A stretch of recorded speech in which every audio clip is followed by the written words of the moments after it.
Welcome to Chicago.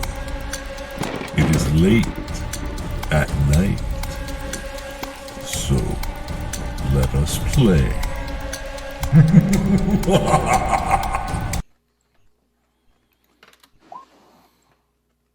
I think that's it. Welcome, everybody. Hello, Windy City Kindred is up to its last episode for Chapter 1. I'm excited to have everybody together. Hello, my cast. How are you guys doing? Hi. Pretty good. Melinda is ahead of the game here, putting yourself down into the labyrinth. I love your background.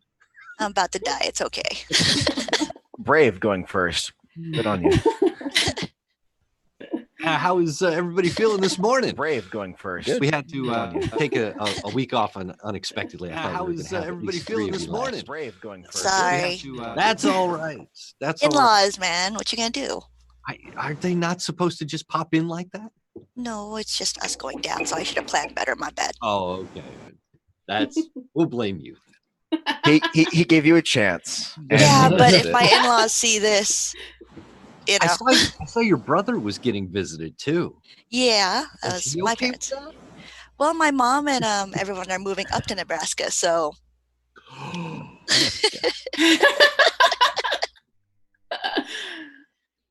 So mine and Jonathan's head just exploded, huh? Did he know that they were moving? Yeah, he did. Oh, okay. So where's he moving to now? No, he's staying there. The cool thing is he actually got my mother and her hubby into D&D, so. Oh, we're gonna get a family game going. Yep. How cute. Yeah. Well, how's everybody else? Julian White, you don't look like you're in your office. No, I'm at my parents' actually. Visiting them for the holidays. Well, how nice. Everybody's got family stuff going on. Yeah. I'm In Kentucky. You're in Kentucky? Yeah. Wow. Yikes. Just kidding. Yeah. We're all like, ooh. It's interesting. I like it where we are though. Hopefully city, not rural. Yes. Okay, good. Big difference in Kentucky's. Very much. Last week we had a couple of weeks ago we had an exciting episode where we had a big huge fight tournament over at the Lion's Den. Our gangrel got himself some new players, some new ghouls, some new retainers that are going to be coming to work for him. And maybe even for Julian, you did throw out an offer. I rewatched the episode, and you're like 30,000 and a job to the winner. That's just me having fun. Okay, so it wasn't a serious offer. Then you guys went off to the Elysium, where all kinds of shit happened. The Lasombra were allowed to enter the Camarilla under very strict circumstances and a heavy price to pay if they want to come in. Malenkov sacrificed his own head so that his sister could find safety here in Chicago. Sun was revealed to be the betrayer of the council, the one who had sought to hire this coterie from Gary and stop the Lasombra from coming. The prince banished him into the labyrinth. But Julian, you've ascended to the Primogen Council. Now, the actual Montano Prime. One of the rules that the prince put out was that no more Lasombra. They shall now be Montano, and not in an insulting way, but as a throwback to the original Lasombra that stayed with the Camarilla, the ancient Montano himself. We joked about taking back the word, but this is serious. This is a new clan, a new family, a new way for the Lasombra to live, and a new name is probably appropriate. Sister, you avoided your enemy most of the evening, and then at the end of the night, he gave you a gift. Reverend Ezekiel presented you with the book of the Grave War, a heretical text that is forbidden for Kindred. But as long as you keep it on you, and by the way, I should mention, it's sort of a small book. It's oddly shaped, sort of long and thin, so and with a very, very hard front and back that were old wood pulp. So you can keep this book on you. And if you do, you will oh, I love your background there too. If you do keep this book on you, you will you are free from being bloodbound to anyone. Any number of powerful kindred could feed you their vitae, their blood, their essence. Nothing. This book protects you from that. Can they sense it on me, or is it just they happen to have to know what the book is? They can't sense it on you. They can't sense that you are unbondable either, even if they use their auspex and scry you. But if they know you have the book, that would be troublesome.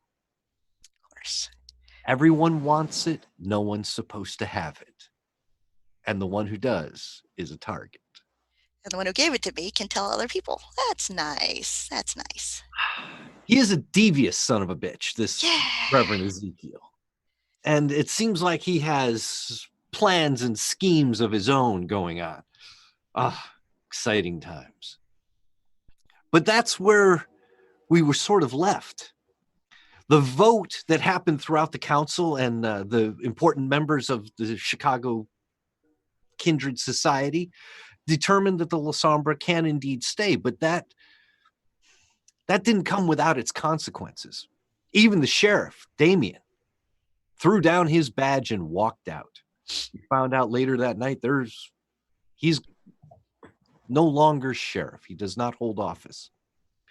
Arthur, you surreptitiously sort of stepped into his shadow, and you found yourself flanked by Rosa Hernandez, who's very proud of you, her alpha. But if I recall, you can't actually hold office, can you? Within the Camarilla? Well, there was an incident, I recall, somewhere in your past, where you took responsibility for an almost breach of the Masquerade, and your punishment was that you could no longer hold office within the Camarilla. But you can't blame a man for trying. Julian's laughing.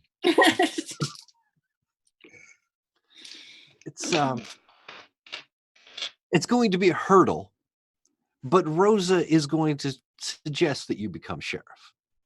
We'll have to figure out how to get around this ban or how you can rectify this in the eyes of the council. Because that's what they remember. The bombing from way back. Check your history. You may have forgotten. No, I am fully aware. That's just like, so what's, who gives a shit? You know, we've got now, all these, these new people who's new beginnings for everyone, huh? It's a good time. It is a good time. And at the end of the night, the prince said one more task. He needs you to go after Sun. He banished him into the labyrinth so that there would be no escape. He needs Sun to die, to pay for his crimes against the Camarilla. But he needs proof. He can't just let Sun wander the underbelly of Chicago for all eternity. Considering we saw Malenkov just get it like decapitated, why didn't they just do that to Sun, honestly? What's with this labyrinth run?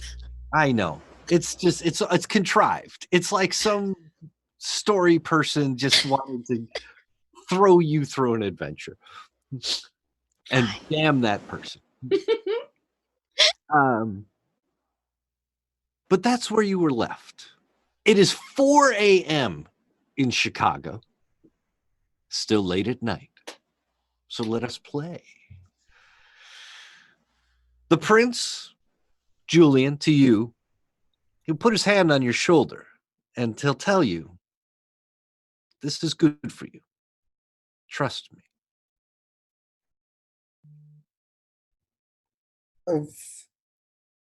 without a second thought. I'm seeing absolutely no second thoughts on your face right now. That's sarcasm because it looks like you're very dubious about this adventure. Acting.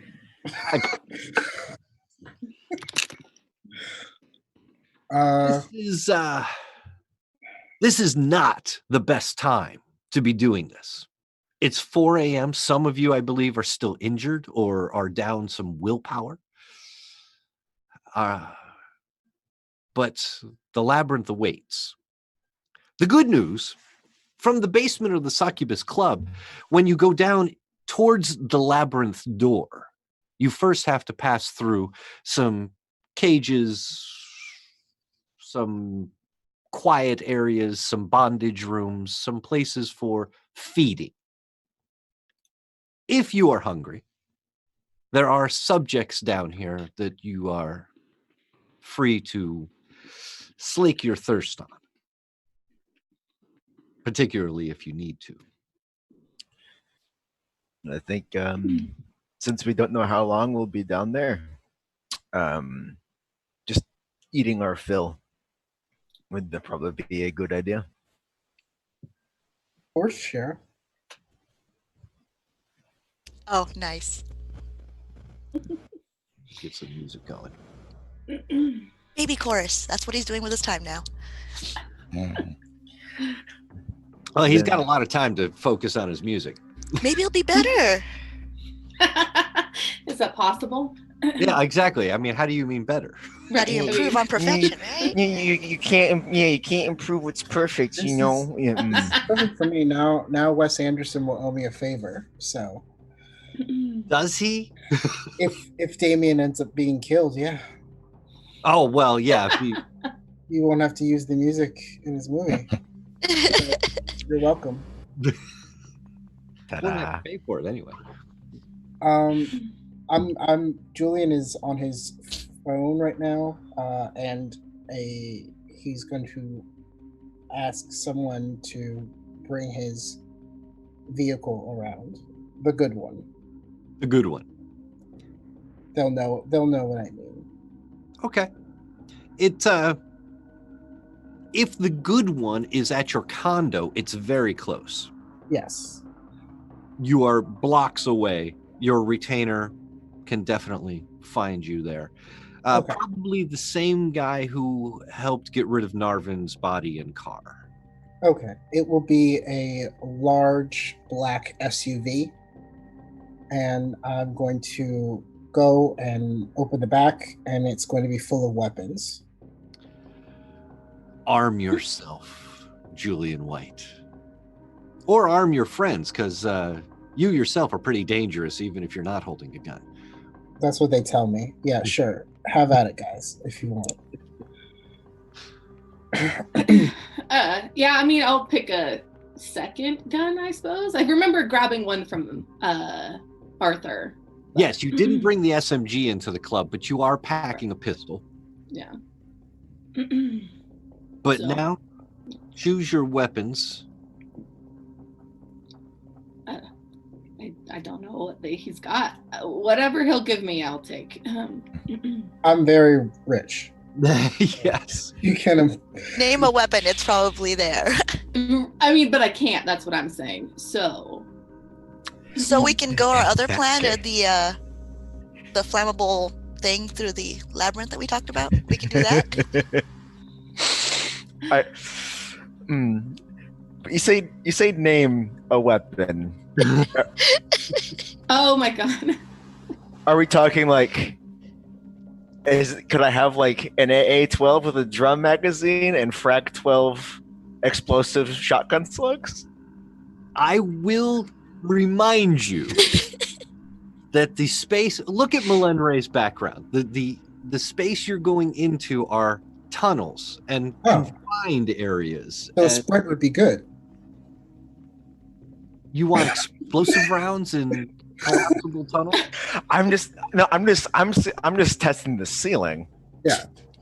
Oh, you can have the gun. Oh, well then, give me that with some double aught buck. Yeah, for sure. What it will do in that environment is unknown. But if we cause a cave-in, then we get him. Probably. Yeah. Yeah. You know, I love your ideas because, man, between the white phosphorus and the, and the napalm and the It's like we'll kill half of Chicago, but that's not our problem. I suppose. We just invade Chinatown and we make up the difference. Or if Chinatown goes up in smoke, then we can't go there anyway. If you're going to give me an automatic shotgun, I will take an automatic shotgun. Take the automatic shotgun. Oh, the amount of damage this thing is going to do is astonishing. So much wump wump. It's going to be fun. Sister? I'll take another. You have your rosaries, of course. I have my rosary. I have my hunter's handgun. I would probably have a secondary handgun just in case. Oh, I haven't actually seen the rosary that I bought you before. You were in that fight. I forgot. It works amazingly well, actually. I'm so happy to hear that. Feels really good in the hands. Hopefully won't have to use it again, but if I do, you'll get to see it. Well, I don't know which one I'm hoping for more. Excellent. So each of Sister Vindicta and Lilith have a pair of guns. Yeah. Arthur walks away from the back of the SUV with a menacing looking thing. It's about the size of his dog.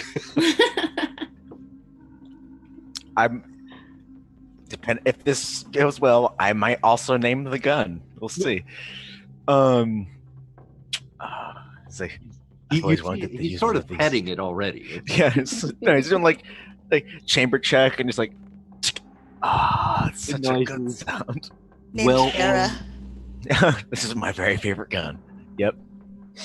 It's just Jane, but French and a vampire. Yeah.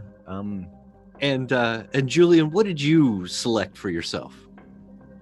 I picked a GPS tracker and a Bluetooth, those tile things that you can touch to save like a location.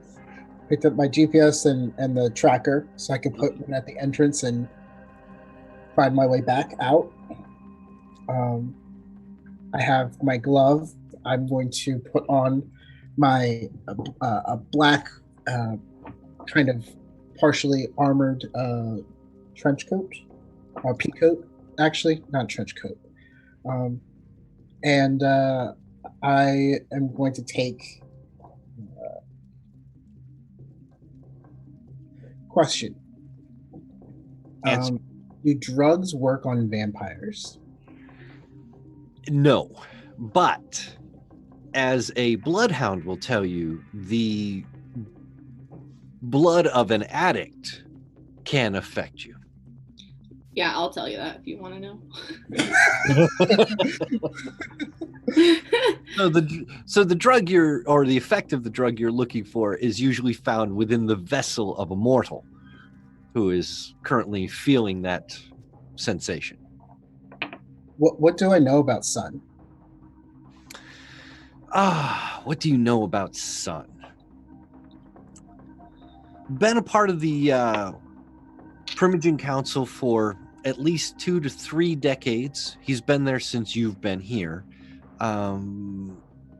He has a reputation for being a loose cannon. He is a bit nuts, but that's true of all Malkavians just because of the nature of their affliction.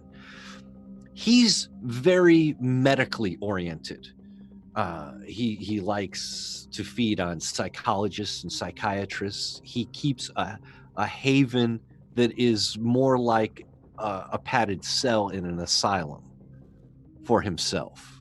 He's very unpredictable, has been completely obfuscated since he heard about the Lasombra coming to town. This is one of the weirder things about him. He refused to appear in front of anybody to be able to have them see him, his physical features, since he knew the Lasombra were coming. Some speculate that that is because he thinks that the Lasombra knows something about him. They know his dark secret. Okay. Then I will just take a.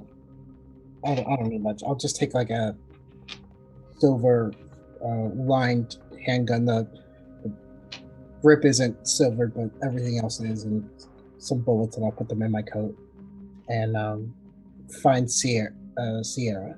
Yes. Sierra is still here. She's quiet. She's still thinking about Malenkov. I know that this is a time that you would like to be in your thoughts, but unfortunately, I don't have that kind of time currently. Do you know anything that could help me secure our futures down there in that labyrinth?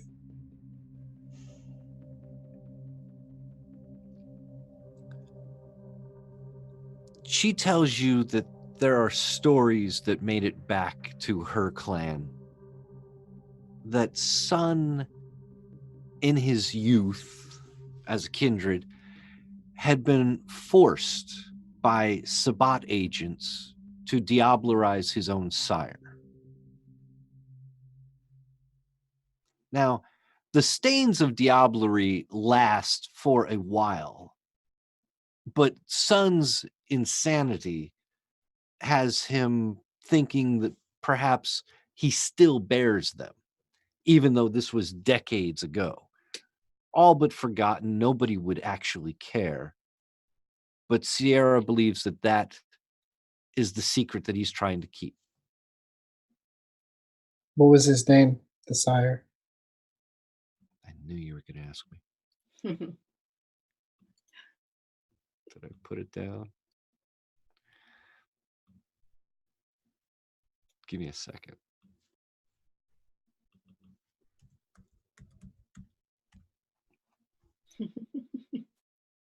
I can get you this answer. Just Sierra thinks for a long moment. yes. It just gets real quiet.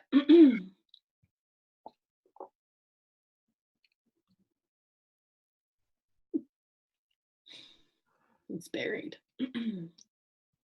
Oh. Wow. Okay. How familiar are you with Chicago history?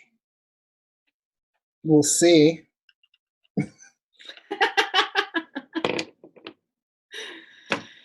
Have you ever heard the story of Mrs. O'Leary's cow?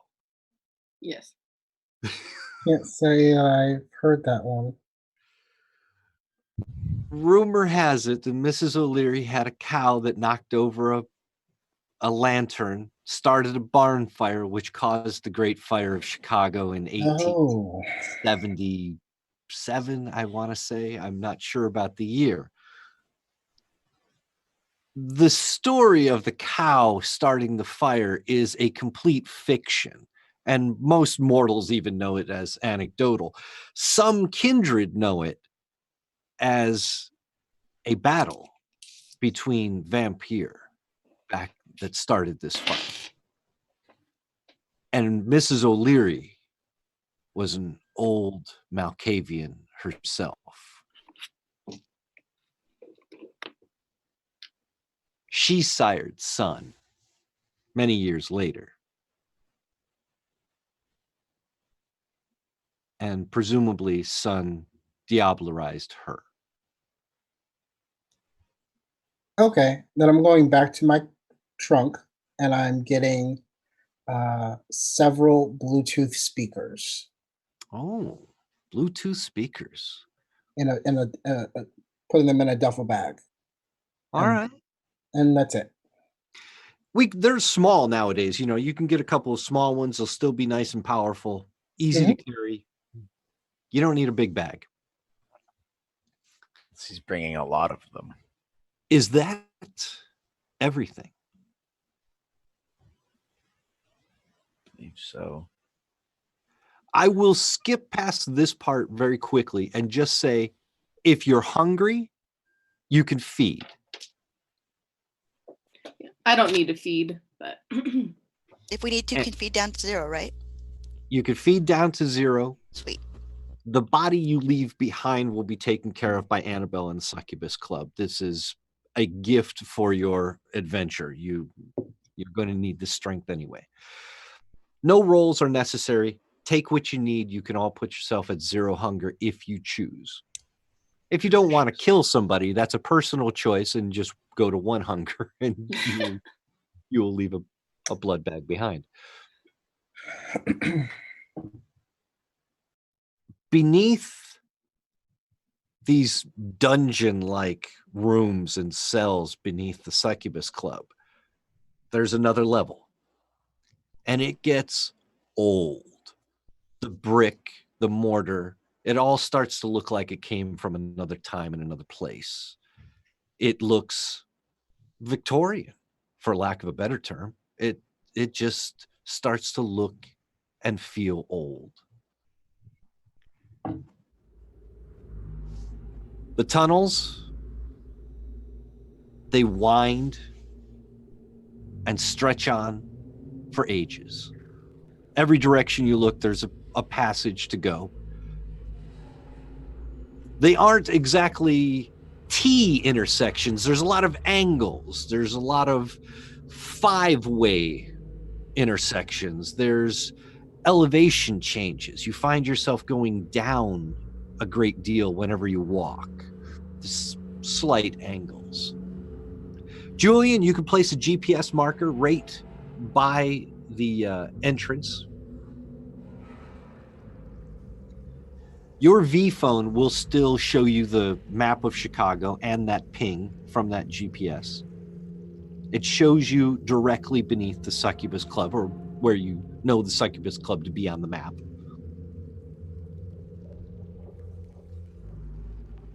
The tunnels are lit for a while, but darkness will eventually prevail. The electric only goes so far, and by the time the electricity is gone, you'll find yourself much deeper beneath the city. Sounds of machines, pipes, steam, rats, and the occasional human-like scream of agony. The labyrinth is a frightening place. You don't feel entirely comfortable down here. You don't... No, you're not going to get a dungeon map. The reason you're not going to get a dungeon map is because this place is very maze-like. Julian, why don't you give me a wits awareness roll?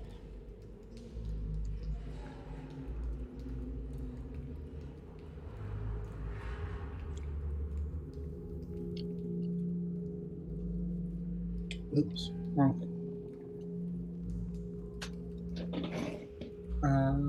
Okay. Awareness, wits.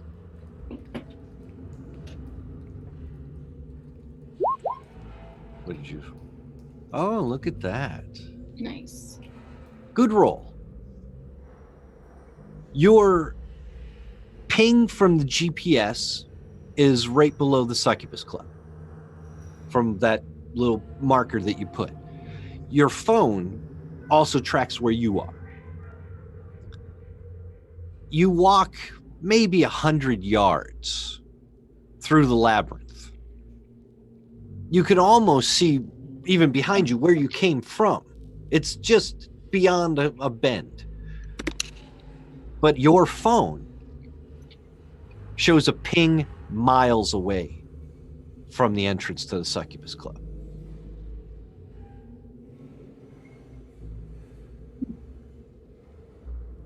Fantastic. The twists I and put, turns. down, I put down one of the Bluetooth speakers and I keep walking. Okay. I almost wonder if you're gonna play Goodbye Chicago.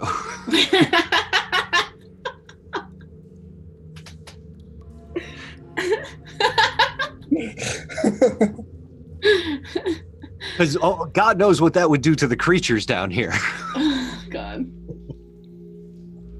Creatures here? All the rats are just like, oh, man. Yeah. Yeah, we met the rat. It's just like us. It's like if we made a song. The question regarding I guess the V phone on the GPS, is it just like just a singular ping, or does it like orientate where you're facing on a compass? Oh, it can show you where you're facing on the compass too. Okay, that'll help. I guess like each time we take a turn, Arthur on the his offhand is the one he'd have forward on the rifle will flex out his claws and leave it's the 4 striations on the brick around the corner each time they take a turn. Your mark. Yeah. Give yourself a familiar mark.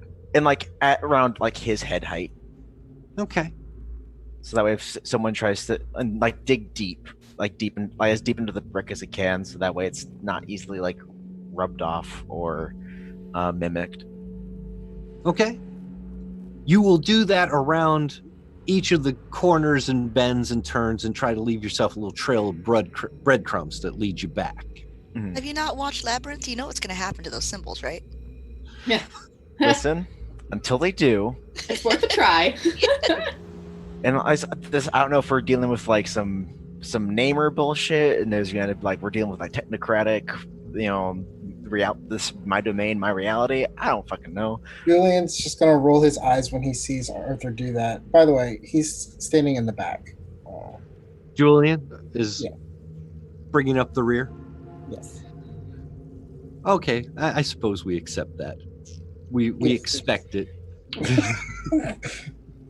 Julian's back there. That's also a position of responsibility and power. You're taking up the rear. When the thing sneaks up on us, it gets him first. Exactly. He's being the bravest among us. Well, Who here can see in the dark? I was just about to ask about that. I don't think I can. Heightened senses, auspex, eyes of the beast, or you could simply rouse your blood to enhance your eyesight. Or Oh, I have Auspex. use the surefire light on the front of the shotgun.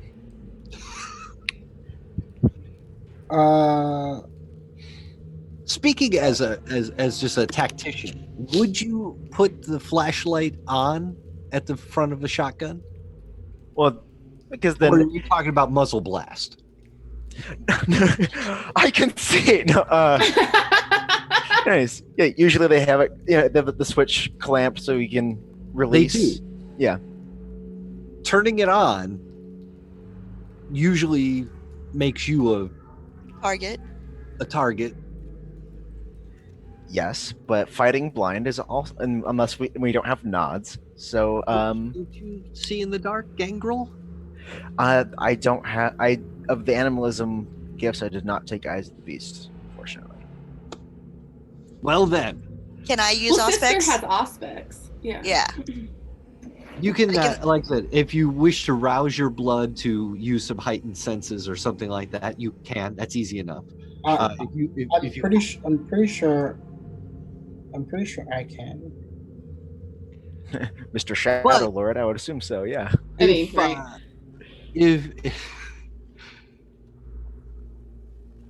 If the Gangrel is going to have a big flashlight going at the front of his shotgun, you may not need your Eyes of the Beast or heightened senses or stuff like that. So that's why I wanted to get, do we have light? Do we not have light? Are we working with your own senses? So rousing the blood just roll our blood potency, correct?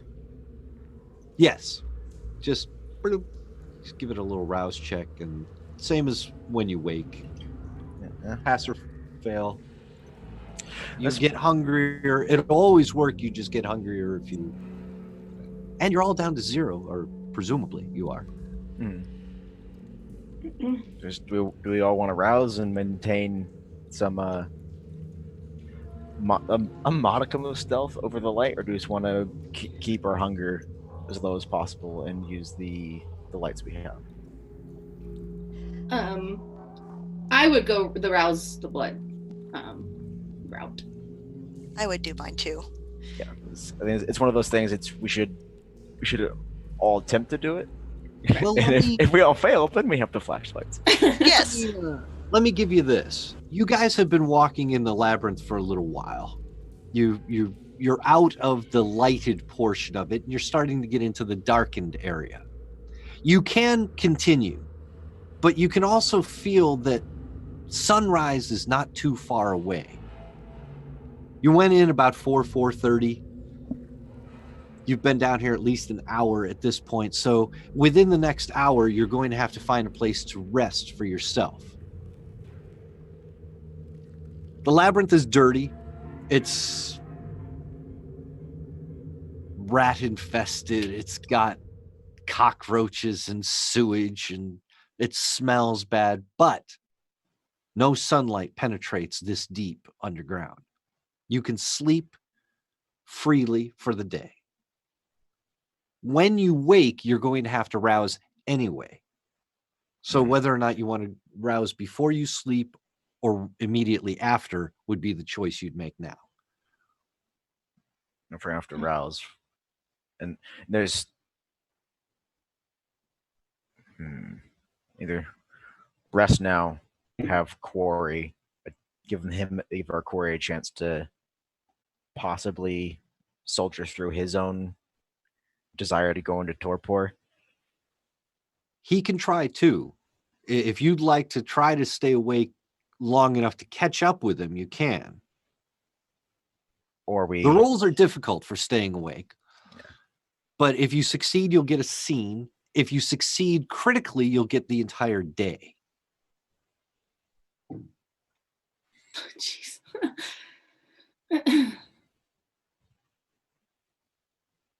I know I'm gonna have to rest. I can see the rolls just not working in my favor. Because do you want to try and make it a sprint or a marathon? It only matters if all of us. There's only two possibilities. If all of us succeed, then we will go. If only some of us succeed, then the only possibility would be to either waste that or for some of us to split up and go ahead while the others rest. This is true. The likelihood of you all being able to pass for the same amount of time is unlikely, but it is very likely that at least one of you would be able to.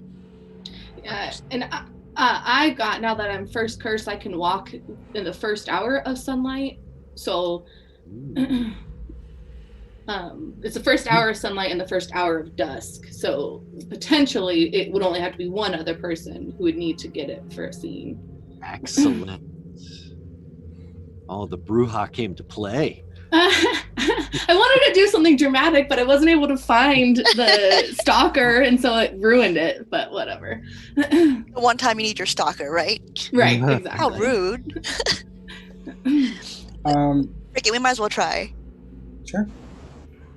I'm gonna die. So Lilith has this ability that she feels like she doesn't need to rest when the sun comes up, even though she could feel it on the horizon. Damn young people. Yeah, damn young people. So hard. All right, so Julian made it. Yeah, I made it a success. That's it.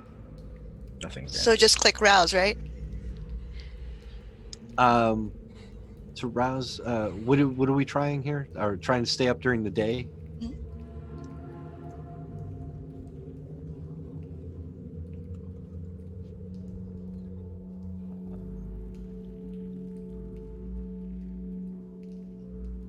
Yeah, I forget what the threshold is there.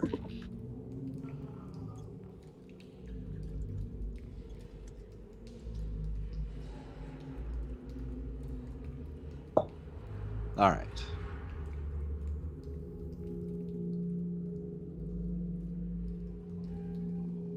So Julian is awake. Lilith is awake. Arthur, you're gonna rouse to try to stay awake? Yeah, I got a minimum success. I got a 6. Okay. Sister, you don't have Can this. I can Can just she use willpower to re-roll if she wants? I can just carry her. Yeah. I'm That's old the and thing. crotchety, whippersnappers. I need my beauty sleep. This is the thing about torpor. It falls upon you like a bag of cement. So when the Narcolepsy? sun, when the sun comes up, you go face down into the ground. And you're out for the day. Arthur, you can carry her. The sister's small and petite and light. Just Throw her up over your shoulder. You're gonna have to wield the shotgun with one hand, one arm. Uh-oh. I can do it. I got strength 3. Should be fine. I hope he puts me down before I wake up, or I'm gonna wake up to like the sight of Arthur's ass. There's worse things to wake up to. Where's Napoleon? I think that's how Arthur says hello. Yeah, it's like what? Yeah, no. Napoleon's with us. Okay, cool. Now, before you had left, you had given Napoleon some of Sun's scent. Am I correct? Because that Yes. happened last episode. Yes, we found something of Sun's that he had dropped through narrative convenience, and we were using that for Napoleon to track presently. At this point, the direction that you're going is entirely because of Napoleon. He's leading, kind of picking the right turns to go. When you get these intersections and you've got no clue which way you're going, Napoleon seems to find it. After a while, though, he's kind of losing the scent amongst all the other scents. There's a stench of decay, of death, of sewage, muddied. muck, and musty. And, But you're continuing on. but he some got of us the- this far, which is important. Do I see any of those markings that we learned from The NOS markings? Yeah. None whatsoever.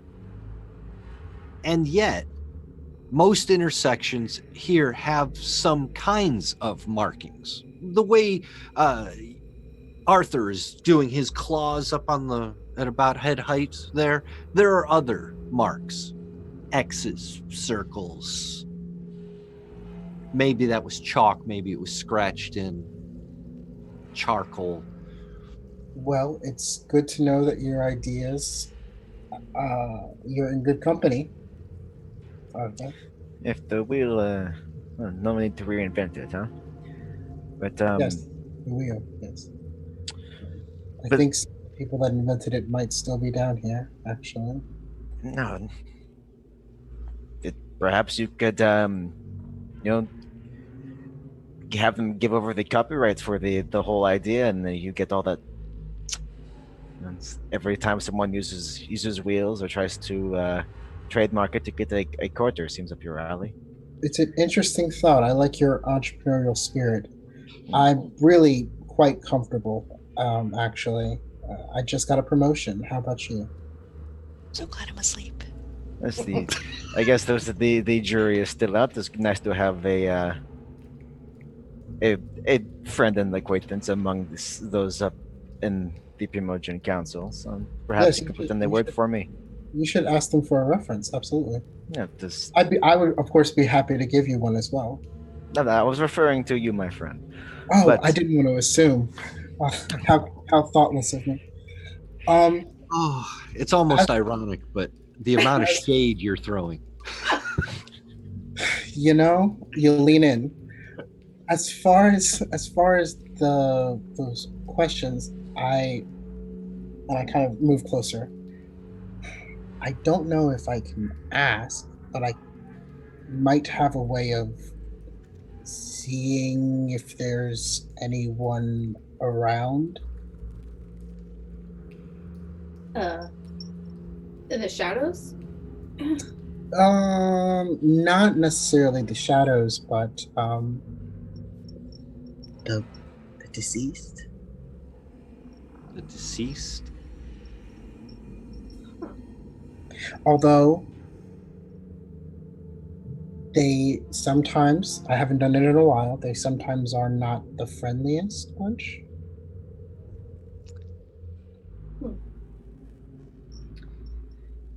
Julian White, what are you up to? And, White phosphorus.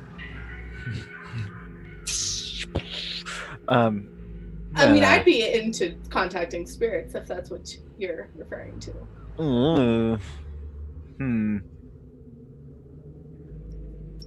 Spirits in Chicago are they can be a nasty bunch. I don't think that that is regionally specific, but I'll take your word for it. I mean, it's just, the city has a, let's call it, a colorful history. But if you have got tools in your box, might as well use them, no? That was why I asked. I wanted to see where your instincts lie. The fact that you so readily agreed to it makes me more hesitant. Sister, what do you think? I say to her unconscious body.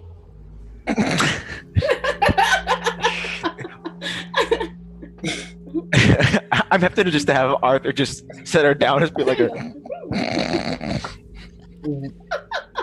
What about you, Olaf?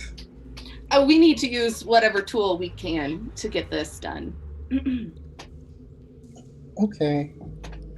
Are you going to do it? First, Julian is going to step into a corner of wherever we are, into the shadows of it, and he's going to crouch down and put the collar of his pea coat up and pull the shadows in as much as he can around him. And then he's going to... I believe you need to rouse for this. It says it's free. Is it? It says it's a free check. Wow. Oh, how about that? Nice. Oh, it's a level free. 1. Oh, okay. That makes sense. How is Oblivion Sight level 1? I thought it was a level 3. I don't know. I guess it is a level. Lucy, come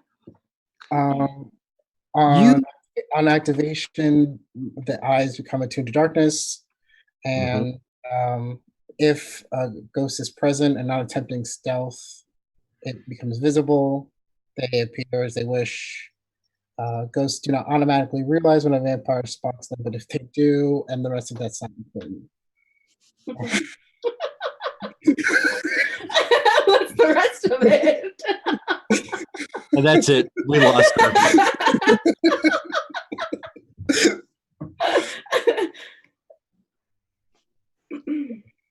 Julian, there has been a lot of death in this labyrinth. There have been many creatures that have died in this place. Their souls, their ethereal essence, lost and trapped here for eternity. When you open your eyes again, you see a sight like you cannot believe. All manner of vampire, werewolf, specter, and spirit. It's like Grand Central Station down here. I close my eyes. They walk the tunnels back and forth. Some are running, some are just lounging, some are sitting nearby you. There are hundreds of them. They don't particularly notice you. They're just lost in their own oblivion.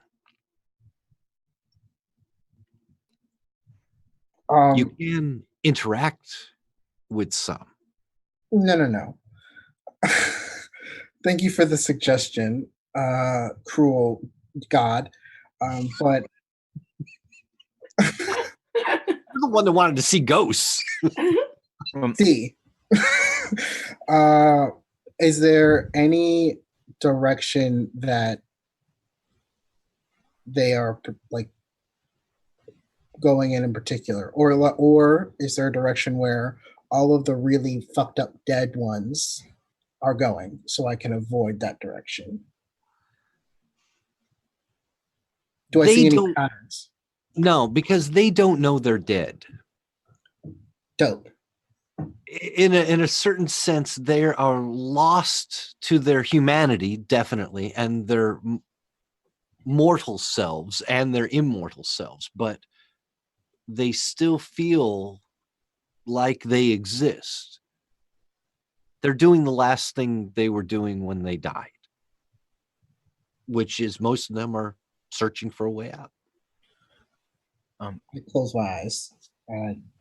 Question for contention: is it just ghosts, or is there like spirits, like umbral, like the spirits as they are, like ideas of places and things?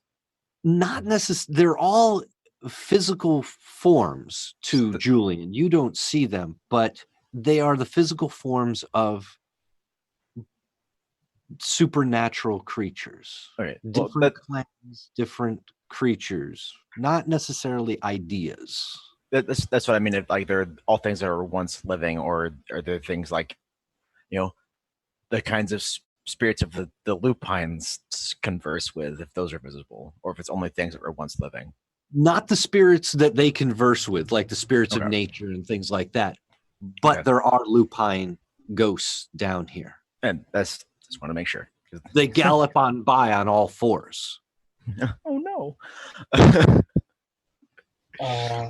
Retro. I shut my sight off. You can. And then they will go, and you will be back in your comfortable darkness, surrounded by your shadows. That was consistently unpleasant.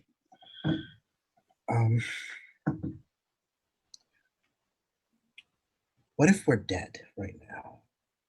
I mean, well, technically, we are. Interesting point.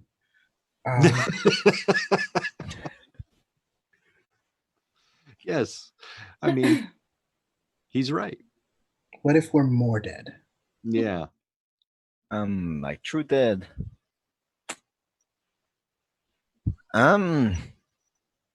Just roll for existential crisis. Sorry. This could be a frenzy check. Julian, how freaked out do you feel? Do you feel like you could lose control? Yeah. Why don't you roll it? See what Yeah. happens. I mean, in theory, if you are dead, you would no longer feel pain, correct? Or fear and anxiety. I think I see where you're going with this. Hold that thought. Okay. I look at my V phone and I hold it up and I activate it. Does it turn on? Oh yeah, of course. I don't think I'm dead. I don't think, well, more dead, because I don't think that they work without Vitae.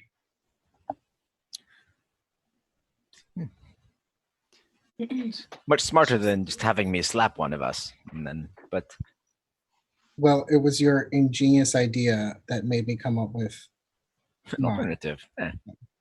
Thank you for the motivation. I think we're Alright. fine. How many different ways do we see in front of us? Or are we still walking down one corridor? I'm in the corner. Julian stopped for a minute to kind of hide himself in the shadows, and what you saw was him sort of freaking out and then putting his eyes closed and then coming back and saying what he said about that being an entirely unpleasant experience. You're not entirely sure what he saw, but for where you are right now, it's a long corridor. Is the is the ground hard packed or is it like moist and squishy? Uh, The earth It- pliable. it's moist, but Stop using that word. Just stop. Yes. Gonna take Okay. yourself off I was- mute to say that. Another word. I was Doggy? seeing if there was someone here who. Yeah, anyways. Oh, Melenry and I reacted both times, instantly and viscerally. I had tabbed away from the camera, or from the camera feed. So I missed it. Damn. But there's a trickle of a stream that kind of rolls downhill. It's very humid down here. are there fresh tracks, like by a shoe? You haven't been following tracks. You've been following Napoleon's nose. But now that it's become like this, there's more like the There's just too mustiness much. and suckiness. Yeah. Yeah, There's That's no yeah. sun's odor from the rest of it. And so now that's we've followed that golden fleece as far as we can. Well, I'm seeing if he left any physical like impression from his. Give me a wits awareness roll or even an investigation roll, maybe. I mean, I'd like Whatever. to do it too, but I mean, just because I'm ready to get going. Whatever your we don't have a better- direction to. Yeah, we don't. Yeah. Would someone being stressed out and would Napoleon be able to pick up on that? I would think. I mean, Napoleon is more in his mechanical his mechanical implications. It's more in the hands of the storyteller, but I would think so because remember he's still alive. yes, he's dog plus. He's dog plus, but he's relying entirely on his physical senses. So it's a scent that he needs to be familiar with. Giving him a little piece of Sun's clothing or whatever it was that he dropped was enough to get him this far. But like, I think perspiration is the wrong word, but someone, Like the smell of anxiety. yeah. I mean, yeah, there's service dogs who can definitely. There are. Let me But I don't know if Napoleon necessarily. Oh, is if a you'd be able to service dog. sense a frenzy oncoming, that would be handy. Ooh. You know, But, he does have his own wits and awareness, so let's roll for Napoleon. I haven't caused it yet. Okay. The friends. When you do, we'll see what he said. Okay, then I'll put another Bluetooth speaker in the middle of this hallway. While Arthur waits. While I wait to see what his role is. I rolled 2 successes. 8 and 7. Successes.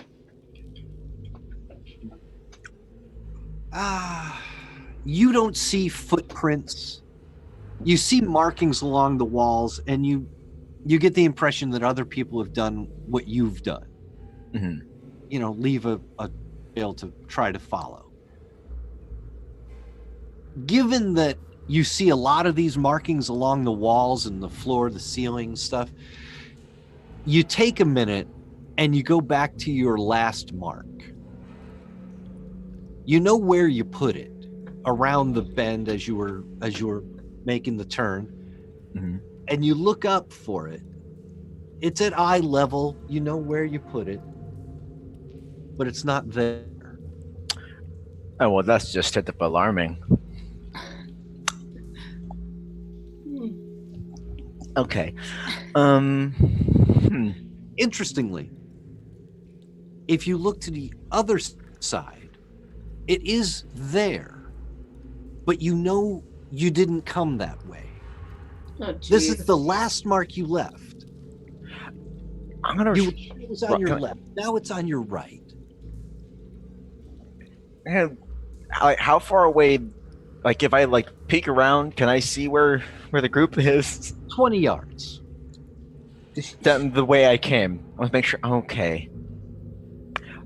Arthur's just really quick gonna run his hand over where he thought the mark was? Because he dug in deep. There's like, if it's illusory. No, it's rock. It's still solid there.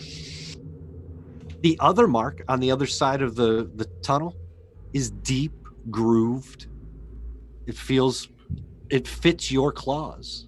Okay, so we're in the fucking mirror dimension. Cool.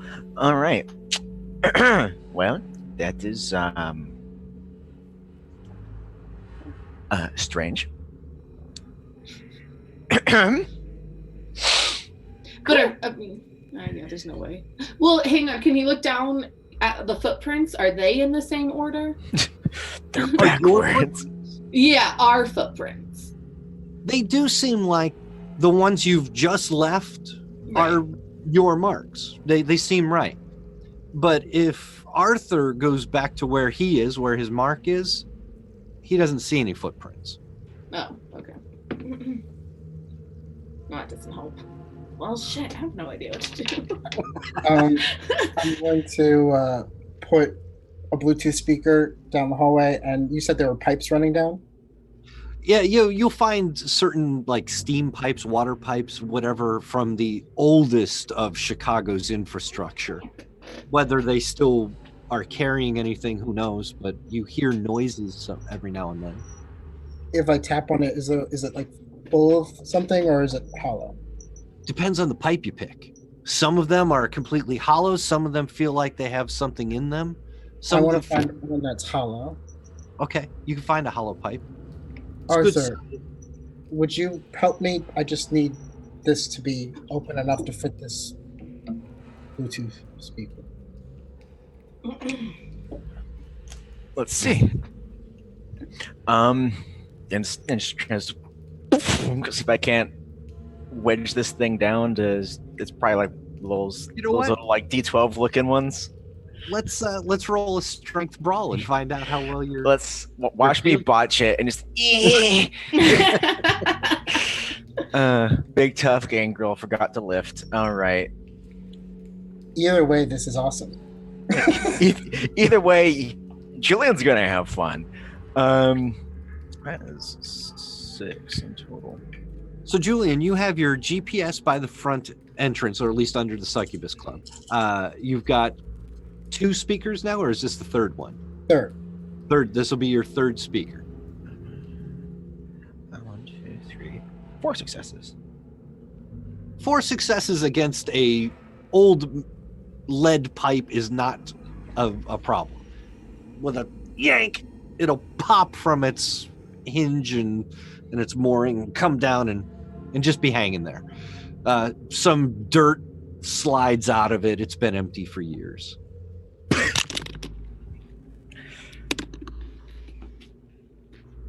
Okay, I put the speaker in and take out my phone, and that was unpleasant ambience. We all learned because of you, because of what you did, what you let happen. We know what you did. We all know what you did, and we're coming for you. Ooh, I just got goosebumps. That's I love it. Do you broadcast it immediately? Yeah. It will echo through the labyrinth. You will hear it like a great canyon noise. It's loud near you and then repeating and fading down the halls. It repeats and it fades behind you.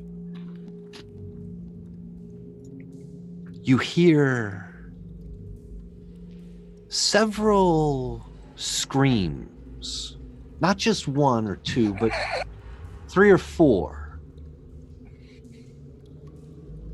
They're inhuman. They're animals. They're high-pitched agony of screams. Suddenly, and from behind you, And with a great speed comes a figure. It's running upright for a while until it goes down on all fours and it starts to lunge past you, through you. This creature used to be a vampire. This creature has been in the labyrinth without food for months, maybe years. It has gone full wassail. It is a creature and an animal. It is no longer any form of human. You recognize it as a white.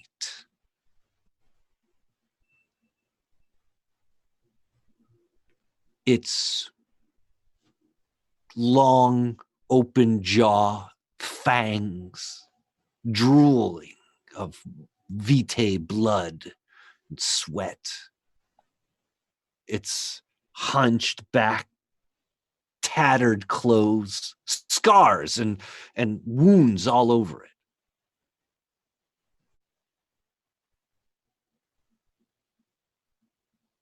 It doesn't move to attack you, but it does run past and stop and sniff. No. Hold on. No. That's not what we called. No. Go away, please. Try again later. Shoo. Johnny Depp just comes like, shoo. Okay. I'm gonna activate Shadow Cloak. Ooh, I don't know what that is. Activate gun.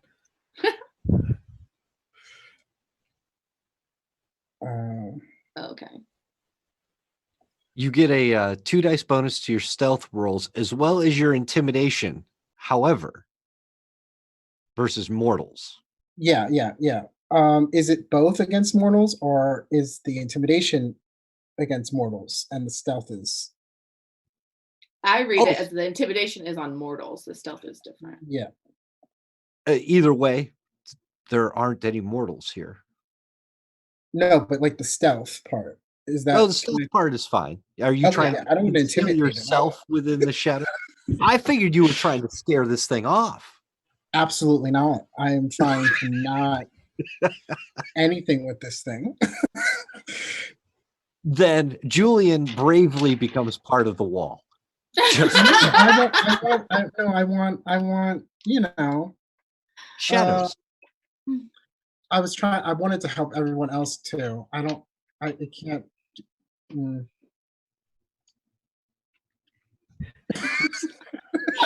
Sucks to suck, right? Because he's helping us by when he's the lone survivor, he will.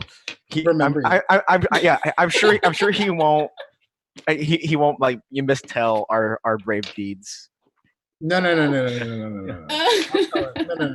History goes to the survivors. Anyway, what are you guys up to? It's paused and testing the air, right? It's a little bit. It ran through you as a group, got a little ways ahead, and then turned to sniff at you in your direction. Can we see? Does it seem blind? Like, does eyes seem like cataract and foggy? No, it. Well, here. Oh, good visual aids. My Woo! favorite. This There's is gonna be creepy as shit. So yeah. I wonder if we're gonna use the same image. Yeah. Ooh, gross. Okay. Well, all right. Listen here, you Morrowind-looking motherfucker. Okay. So slowly, Arthur's gonna, as gently as he can, set the sister behind him and Are you just that way. It's over your shoulder. So what you're doing is you're basically just pushing her backwards. Under her head. no, just kind of like. Or you want to go down like this? Okay. I would say you just drop her over the back. Because one that whomp, Right. and probably more of like a squish, not a sneaky noise. It's like slowly enough, and just keeping the gun, like braced against my side at it. So if it moves, Are there any rocks or anything? There's bits of debris around. There's stuff mortar that's broken off of the sides of the wall, so you can pick up something. There's probably even a board or a piece of pipe around that you could grab. Or your two guns, which are probably Right. Yeah. I mean, I definitely put one hand on one of those, getting ready to pull it if it moves, and I'd like to kind of reach down and pick something up. You got it. You could find a brick. Wait. Wait. I'm going to look at Arthur, and I'm going to take out my phone, and I'm going to text him. It's got it on loud. Eat me. I'm gonna text him. Sun, the cloth you used to track sun.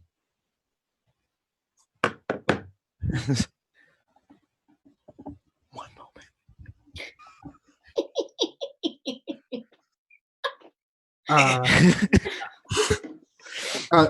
You don't have to do that. Because I've been concentrating. I'm gonna spend the time, and I'm gonna do the rouse check to summon the arms. The arms of Aramoth. So I just have to do the rouse check now because I'm not grappling, right? Right. That's just to make the arms come out Okay. and be Succeeded. ready. Yeah. Your tentacles just sort of come off of you around the tunnel. Any little bit of shadow, any little contrast of light. So everywhere. I'm just gonna take the piece that he gave me and like hand it over and put it in front or at the bottom of the whites. It's like a cat toy. Come on. Oh man, this is going to be amazing or terrible. Okay. The white is, if your tentacles are bringing it close enough to his face, he'll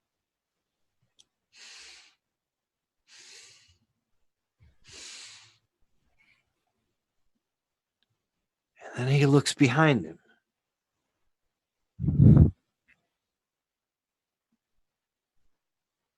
He runs off down the tunnel. Follow that example of what we don't want to become.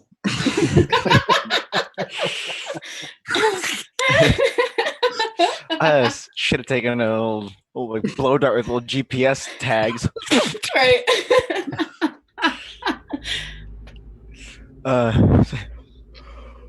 The white, it starts hauling ass down the tunnel. Are you going to follow it? Yeah. Napoleon. Oh, and I can talk to Napoleon like a person now, and he can respond. This is great. Okay. I'm now a Disney princess. All right, let's go, boy. Napoleon. You picked the sister up, right? Yeah. I just like down one side of her face. I pass her along from shadow to shadow. Like Cirque du Soleil with narcoleptics. Just, I am a potato. It's okay. Okay. Yeah, because if we're into all darkness, you can just like Monorail Express her along. Just,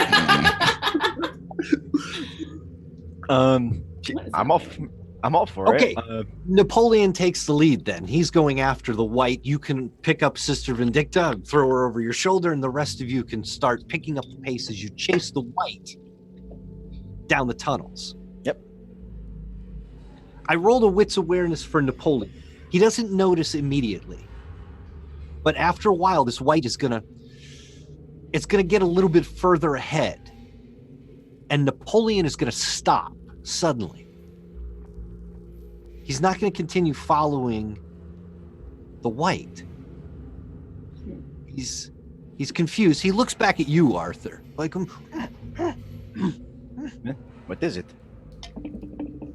give me a wits awareness roll, Arthur. Oh, goody. Jeez. Hey, that's a 2. It's a 2. Reroll. I'm good on willpower. I will spend a willpower to roll the 2 I didn't get. Get one more success, and I think you'll realize what Napoleon's seen. Is it a Rougarou? I certainly hope not. Yay, 6. So one more success, barely. Yay, that's all we need. Napoleon has stopped at this part of the tunnel and let the white go ahead because he moves to one side of the tunnel and he just starts pawing at it. And what you realize is there's brick and concrete, there's mortar, and then suddenly there's a wooden door. His paw against the wood, you can hear it sounds different. It's gray and it's old and it's beat up. It's hard to notice, but it's a door. Proper door with a handle and everything. It's probably like iron rung. No, Or an house actual- door with a little turn knob. Bilbo Baggins. Yeah, Arthur's hold the sign to stop and gesture the door. And Lilith or Julian, you want to open up so I can say hi?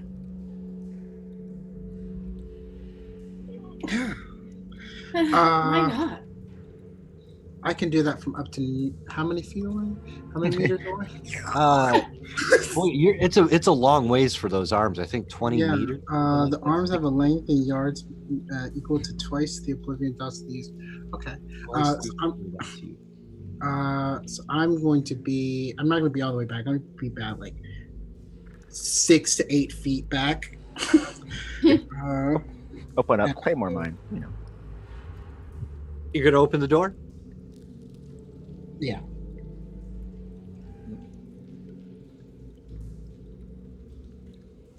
You open the door and bright light comes out. Not sunlight, just I was gonna say you. I was like, great.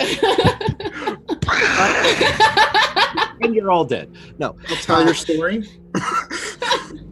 not sunlight, but just a nice soft white incandescent light. It's bright. Is there any It's sound? clean. It's dry. The fuck?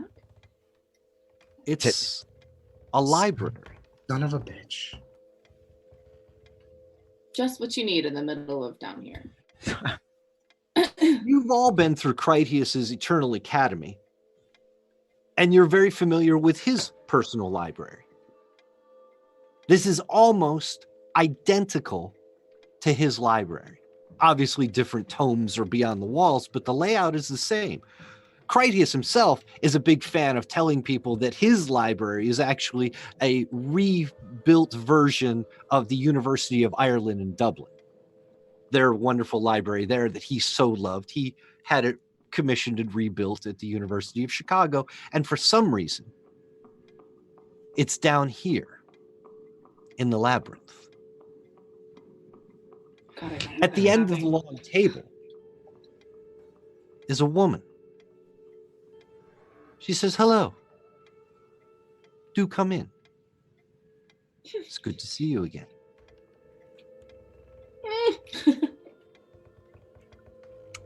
It did be rude. The woman sitting at the end of the table has a scarf wrapped around her head, covering her forehead at this moment. So Eye. you don't see that third eye in her forehead immediately. She looks just like a normal woman. I'm sorry, what? Okay. I'm just. It's the hallucinations. That's fine. I didn't hear third eye. I mean, this seems too peculiar to not investigate. Hello. Napoleon goes in. Okay. Oh, well, Oh, it has Napoleon's stamp of approval. It's good enough for me.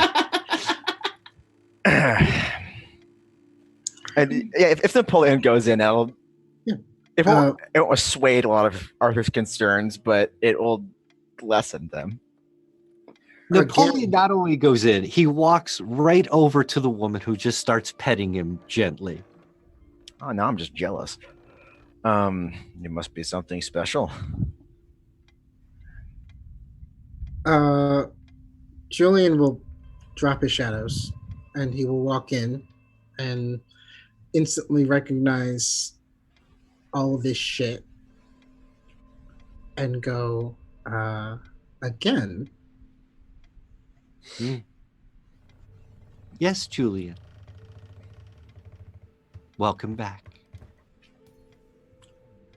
You've been here before. Well, I see. I've met you all before.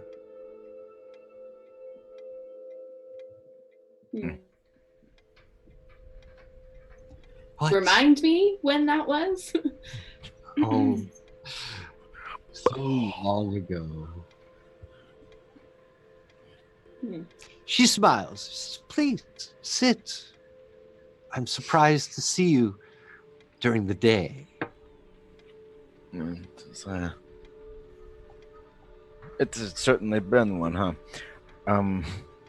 Arthur pulled out a chair and just set the sister down. Hands folded indignantly. Yes. Seems like she has already succumbed. I myself am having difficulty staying awake. But we should probably talk first. This your house. It is your right to have first manner of speaking. So, please. I have what you need.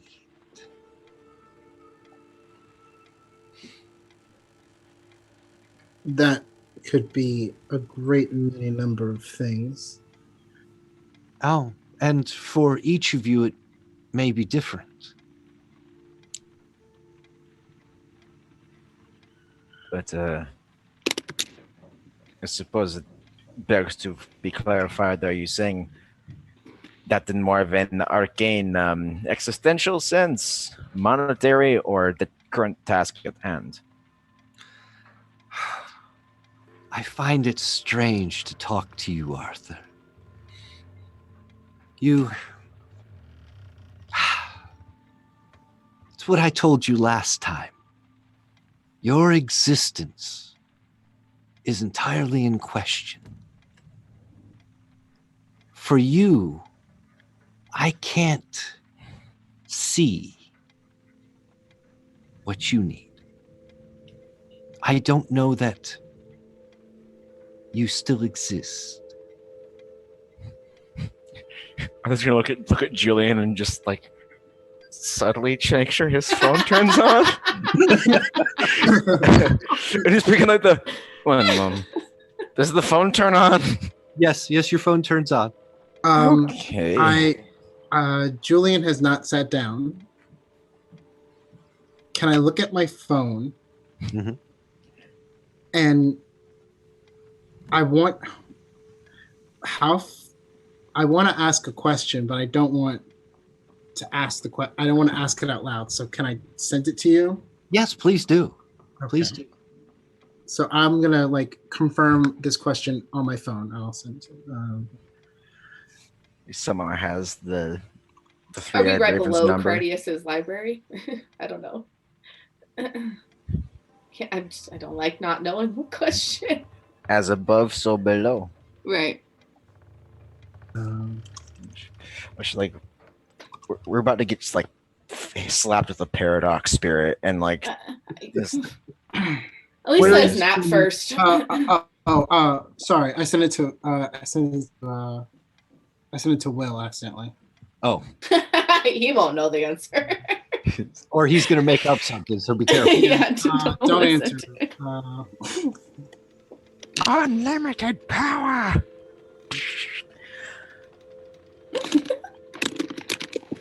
that kind of fake reading or the incorrect reading that I got, would Julian have come to that conclusion? No, because when you look again, that ping for where you are, according to your phone, is miles away from your last ping at a different part of Chicago. No, the first one. Like the first ping that happened where we were all of a sudden a far distance from where we are. Yeah. Would that geographically match up with where I think I am? No. Okay. No, it's in fact, I'll go one step further. Somebody had asked earlier about whether or not it would show you which direction you're facing if you give it that iPhone tap again. And you get that little triangle that shows you which direction. When you do that on your phone, it just spins. It's a triangle that can't find its compass direction. Okay. Sorry. Okay. Then Julian is just going to And the ping is under the city proper, but it's just miles from where you were, even though you've only gone what you feel like is a couple hundred yards. Okay. And that's why there's not a dungeon map.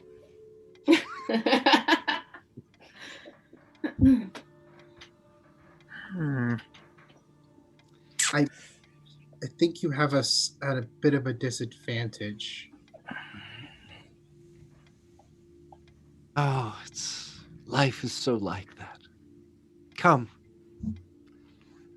Let me introduce myself then. I am Salubri. With an S or a C? With an S. And does anybody have a history, occult, academics, something like that? I think Cult I have too. a cult. I got academic. Anybody My with a cult's too. little occult knowledge would be plenty, because the Salubri are thought to be extinct. It's not her name. It's her clan. She is a type of vampire. She is a seer.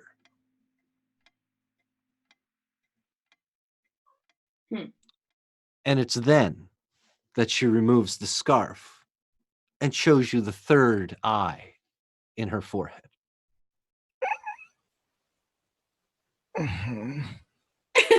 She doesn't use all three at the same time. When she is talking to you, her third eye is closed. But should she see for you, she will close her mortal eyes and the third eye will open.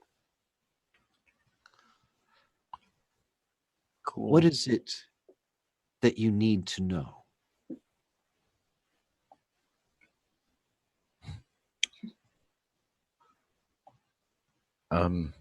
Is this like a not counting as the question I wish to ask for an answer, but Is this like a genie thing where we're only allowed like X many questions per person? Oh, Arthur. You are so predictable. Oh dear. Mm. Hmm. Ask away. um. You said that our Kindred are hard for you to see. I'm guessing with Hmm? so you cannot then reveal to us and elucidate the location of our quarry. Oh, I probably could. If you could, that would be formidable. She will close her eyes, and the third eye opens. She puts her hands flat on the table, leans back a little. She's looking at you with her cycloptic eye, Yeah. going from one to the other, one to the next. She tells you, Arthur, your path is different, but I have no door for you. She looks at Lilith Yikes. and says, I do have a door for you, dear. What kind of door? When you look around this room, there is one wooden door painted white on this side. It was the same one you came in. One way in, one way out. At least that's what it seems, unless there's something hidden behind a bookcase.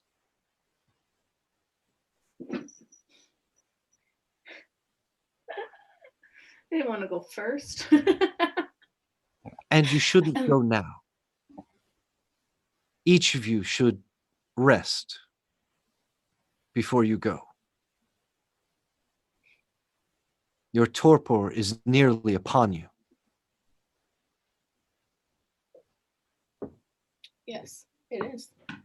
Do you have a place where we could safely rest? Are the chairs not comfortable?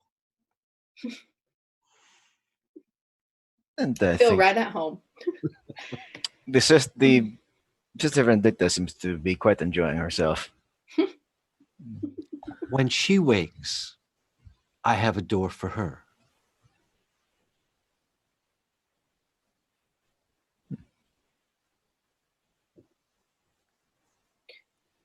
And you, Julian,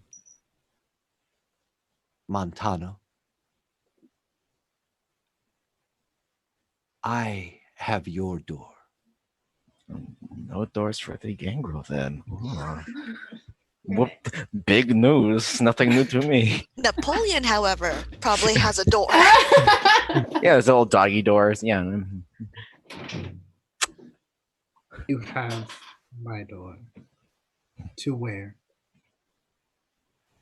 What you need. Which is what? Your phone rings.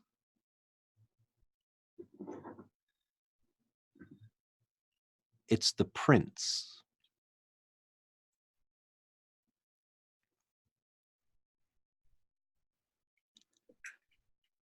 So glad You're- to hear from you. You're deep within the labyrinth by now.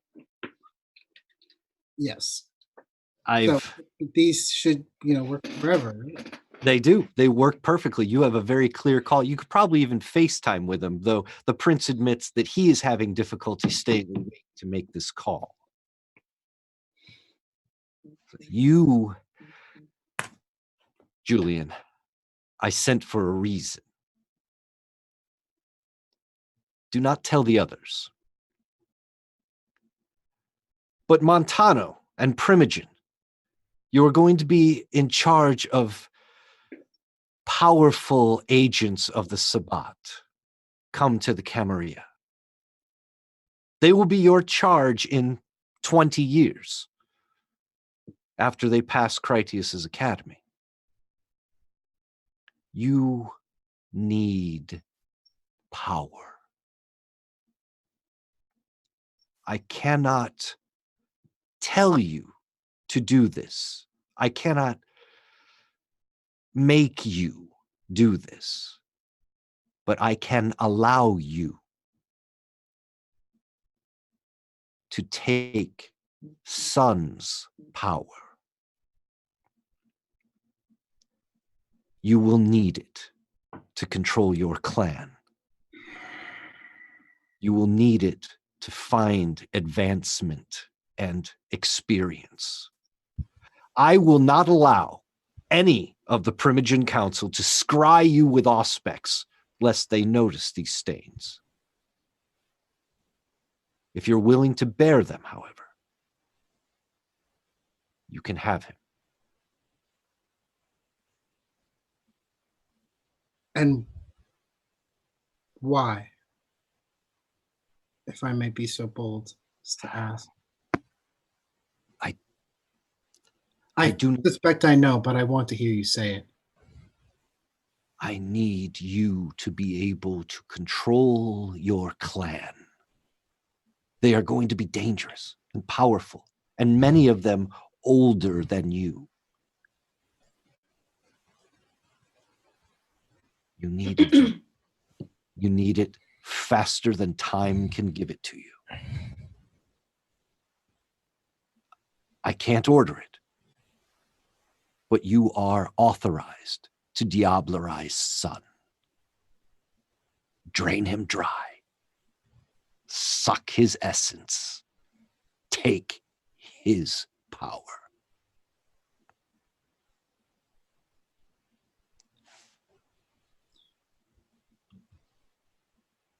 Rest well, Your Highness. Oh, indeed, I must go now. He'll hang up.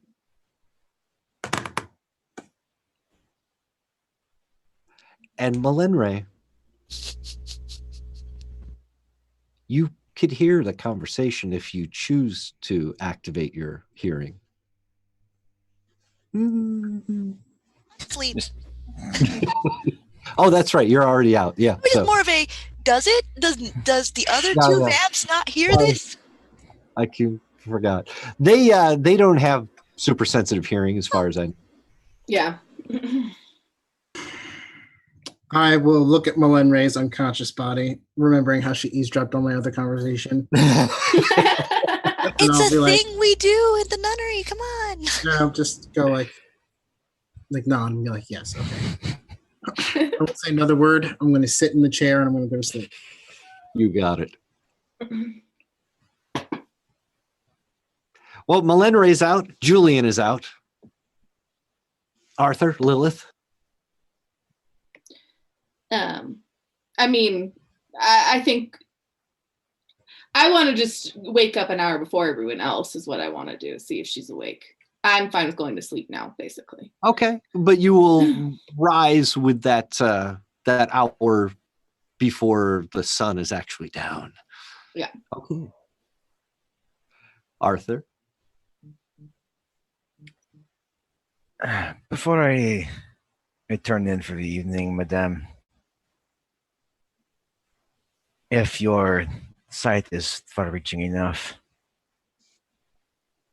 I'm curious if you could find me a Duncan McTavish. Ooh. I can find Duncan McTavish. But I understand if you must rest as well, that can be done at a later time. She will rest, but your request is noted.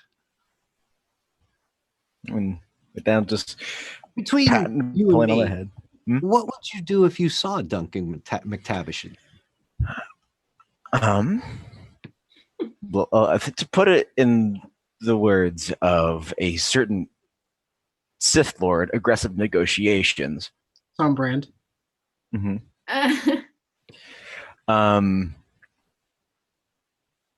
We'd have a very interesting conversation. Probably not very long, but it would be combustive. Interesting. She nods. Her third eye has closed. Her eyes have opened. Rest well. And Thunk. he'll probably be this like, and straight up is face down, out like a light. While you sleep in your torpor, some of you have visions. Lilith, you have a vision of a bottomless pit, a great well, a deep hole beneath the city. You see yourself walking over to it and looking down into it. And when you look down into the blackness, that's when you see an image.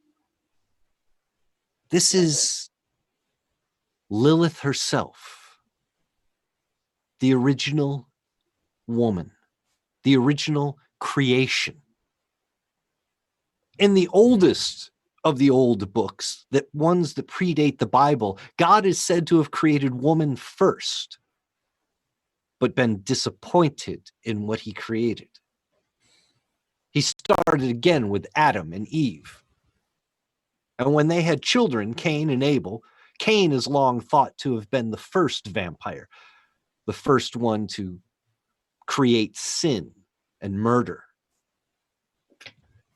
But what the Bible always glosses over is the fact that when Cain was kicked out of Eden, he fell into the land of Nod, and Nod was already populated.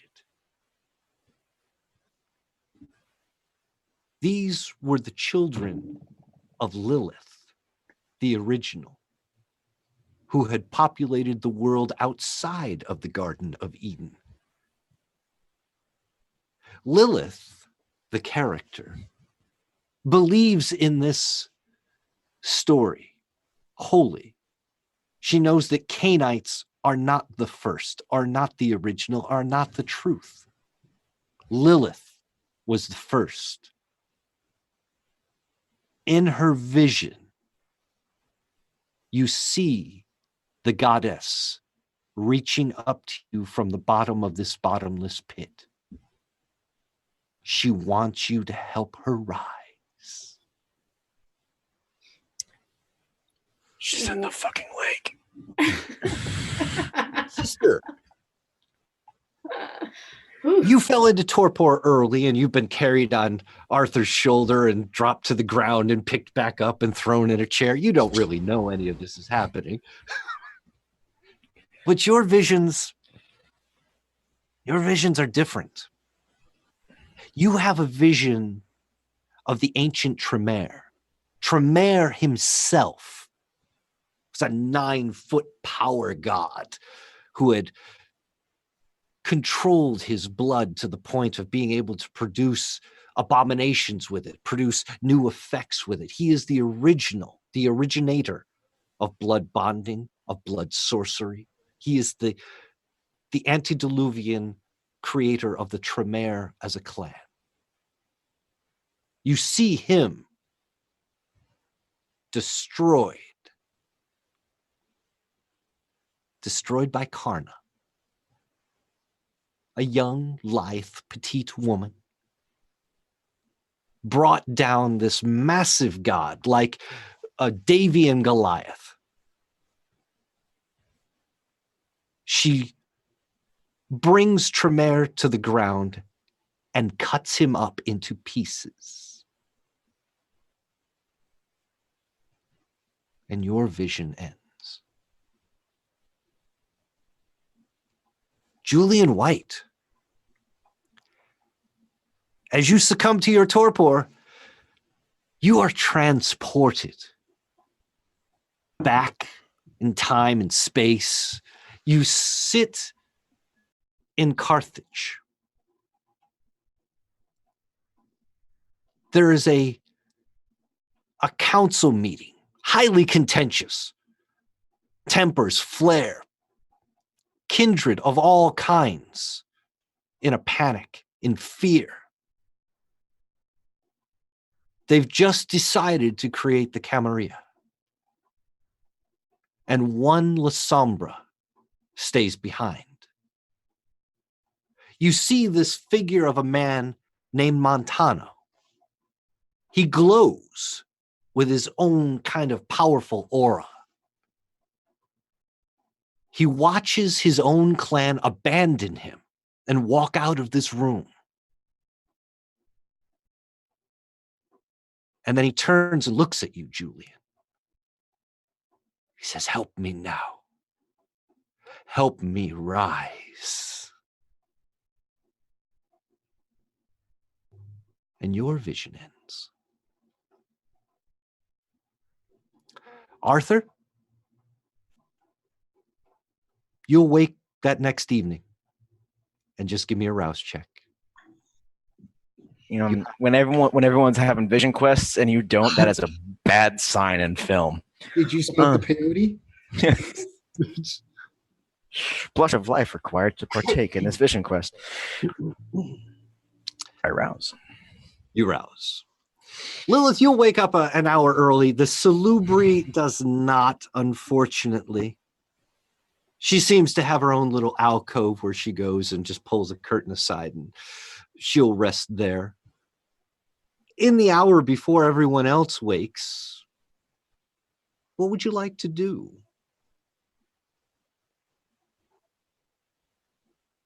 Muted. Oh, yeah, she talking.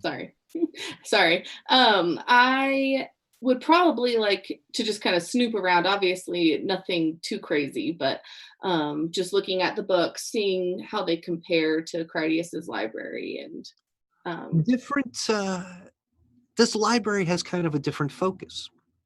Critias's library is very much about record keeping and history and that kind of stuff. Right. Stories, tales, even the most mundane of transactions are usually logged in his library. This library is more metaphysical than that. These books are on different aspects of kindred life and unlife. Yeah. It's about powers, disciplines. It's about philosophies. You will find books on Lilith, Karna, and others. Yeah. It's not academic so much as it is philosophical.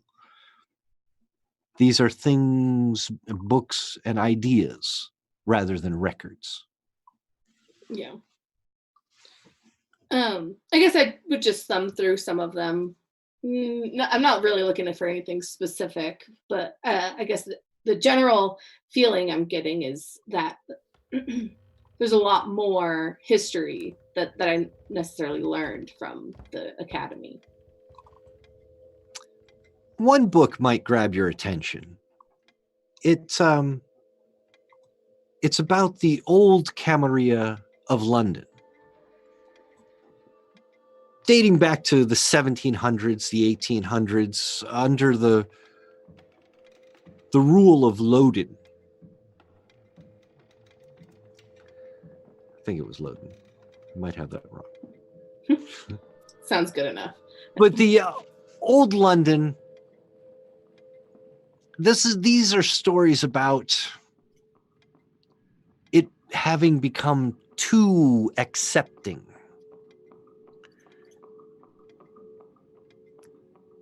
The Prince of London had eventually left and gone off on his own. I don't even know where he was or what he was doing, but he had gone off and left London in the hands of a regent prince named Valerius. Valerius was very open to allowing members of the Anarchs and the Sabbat to come to London freely. Many of them stayed for too long. This book on London will tell you that today it is a fallen city. The Second Inquisition has destroyed nearly every vampire that existed there. But there's an appendix to this book that says that maybe that isn't true.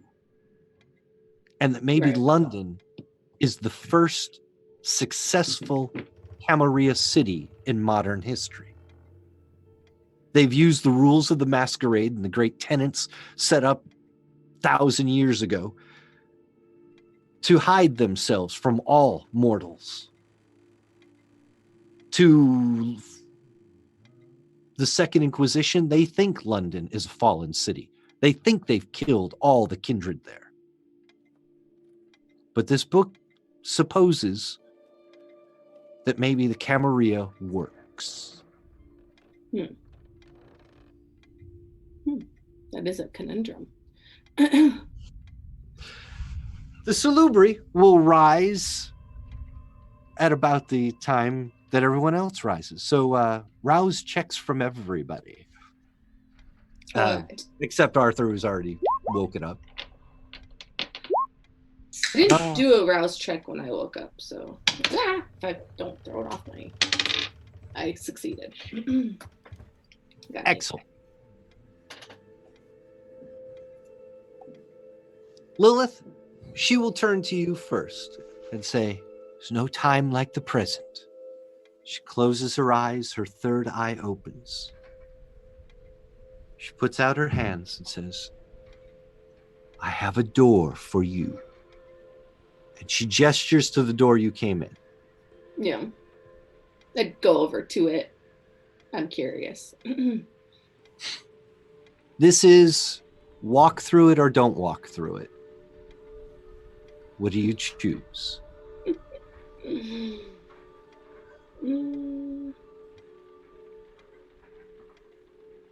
I don't hear anything. It just looks, yeah. I would probably, I'm gonna walk through it. Excellent. That's why we're here, isn't it? Lilith goes through the door. We will come back to you in a moment. Sister, she said that she had one of those for you as well while you were asleep. Hello, sister. Or it's Mother Superior now, isn't it? It's just a title. It's fine. I'm still looking around like. Last thing I remember was a tunnel. Yeah, we're in that still. Oh, okay. Or, as much as one can be anywhere, I guess, would be the correct answer for a place like this. Just spruce up the place a bit, to more fit to your liking, I think. And since you don't remember me, I am Salubri. Welcome back. Back? Like, to being awake? You're all caught up. Oh. Yep. We're on the same page. Arthur, you watched Lilith walk out that door no more than a couple of minutes ago. You feel something weird. The hairs on the back of your neck are literally standing up. There's chills running up and down your spine. You feel anxiety and that rush of adrenaline that you normally get at the beginning of a fight.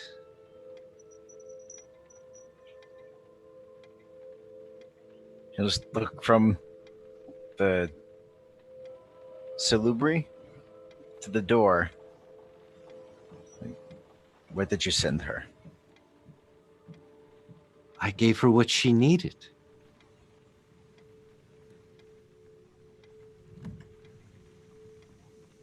Which was? A destination. And where was the destination? So I have a feeling that one with as much foresight as yourself can see how unsatisfactory your current answers are. Oh. The trouble with foresight is knowing it. Yeah. Arthur's up and going to the door. He's got his gun and to pull in with him. You open the door? Don't open that door. I really feel, hi Kitty. I really feel like I should. Where does that door geographically lead to? Geographical is the wrong word. Okay. Well.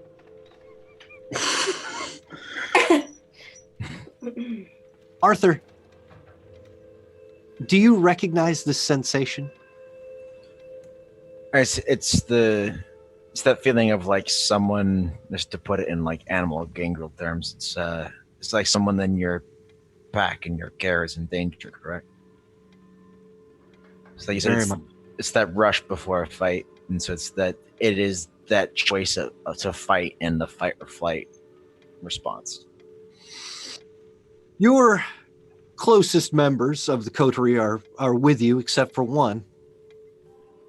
That spine-tingling, hair standing on end, you believe is related to what Lilith is experiencing.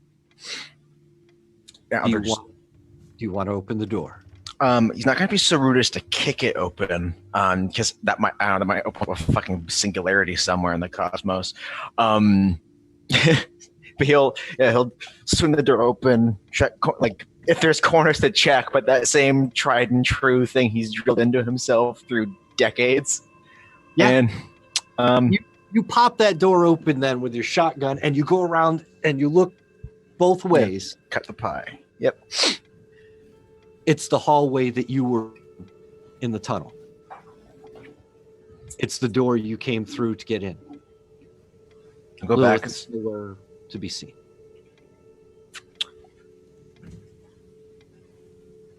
I don't know, and I don't really care if it is a where or a when or a how. What happened? And as he comes back and thrusts his thumb at the door.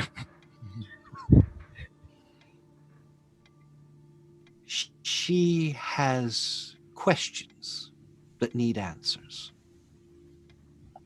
Sister, you have questions that need answers.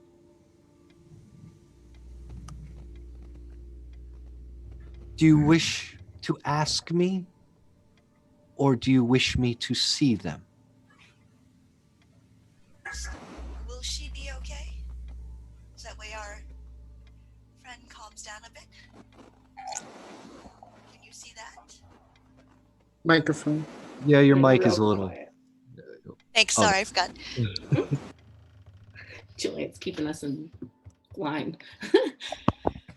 Outcomes are never fixed. Only the question, not the answer. Then yes, see my question. She closes her eyes, and a third eye opens on her forehead. You hadn't seen this from the night before, but she's looking at you with her cycloptic eye. I kind of dart my eyes over to the group like, this is normal, right? Okay. Your hands out. Hello, kitty. And says, I have a door for you. It's the same door. It is the same door.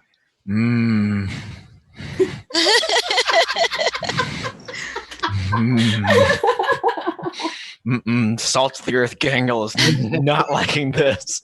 I pick up my phone. This is some fairy bullshit. I pick up my phone and I dial over to Arthur. We? And I head towards the door. I just keep tapping on it, tapping on the mic. Oops. You are you going to go through the door? Yep, I will go through the door. When you had entered the labyrinth, you had come from the Elysium. I believe you were in your habit at that point. Yes. Did you change to street clothes? Are you still in your habit? How are you wandering? Since we went to the cars, I thought I actually had gotten changed the first time we went to Arthur's car. Okay, good. Yeah. So you're in your Calypso-looking outfit. You can go through that door. And we'll come back to you in a moment. When she goes through, if Arthur peeks, does he just see the hallway? Or he just see the fucking vortex and a weird police box or some shit? Like there's flashing lights this time and some kind of thumpy sound. And then it's gone when the door closes. Dude, I'm going to the club. Hell fuck yeah. Yes, you're on the set of Terminator. Congratulations. Oh, shit.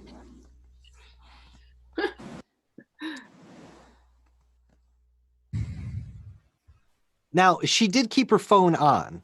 Did it stay on? Did it get? It did. It stayed on. You could still hear her tapping at the mic. You could hear a large crowd. You could hear music and a big gathering. She went to hate church. She doesn't give you a sense of being in trouble with any kind of, hair standing up on the back of your neck. That's great. Is Arthur still feeling the anxiety, like that sense of threat? Is it But not a new one. No, I know, but he's still feeling the same one from Lilith. Yeah, it's only been a couple minutes. Okay, so if she's still afraid, she's not dead. That's good. Good. Yeah. That's true. Well, you can always call her. Well, you're already on the phone with Sister Vindicta. I mean, Well, we didn't know. Conference this worked. call. Yeah, I'll try conference calling Lilith. Little do we know, Lilith is actually performing. That was just the anxiety she was feeling. It wasn't actually danger. She's like, oh my God. My moment. About to do her big thing, and then ruins the entire production. Gets fired. Oh. I don't know if Lilith is going to be able to answer right away. Nope. But we'll find out in a minute. Okay. It's you and Julian and Napoleon that are left. Salubri looks at you, Julian. Says it might be your turn now.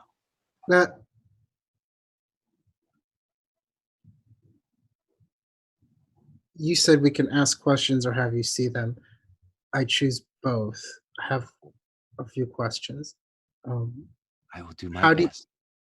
Please do. How do you sustain yourself?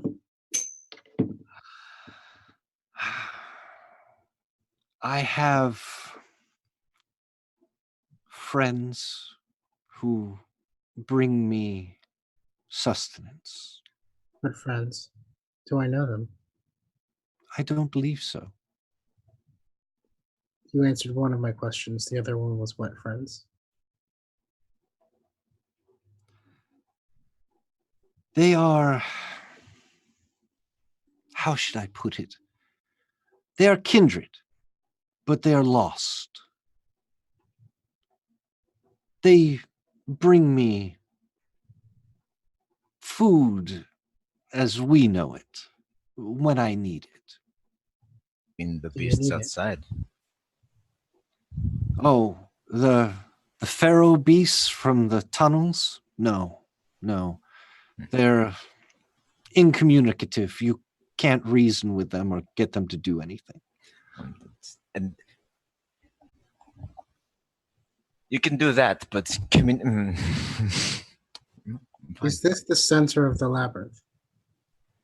Oh, sometimes. Now, Geographically speaking, no. metaphysically? Yes. The center is rarely the way out of a labyrinth. Are you offering us a way out or something else? For you, Julian, something else.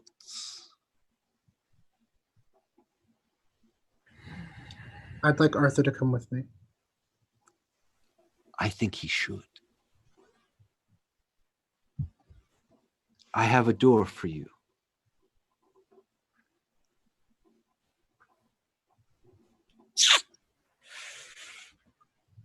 Oof. some fairy ring bullshit. Napoleon is awake. He comes over to you, Arthur, Mm. up next to you. Question. I'm One last ready. question. What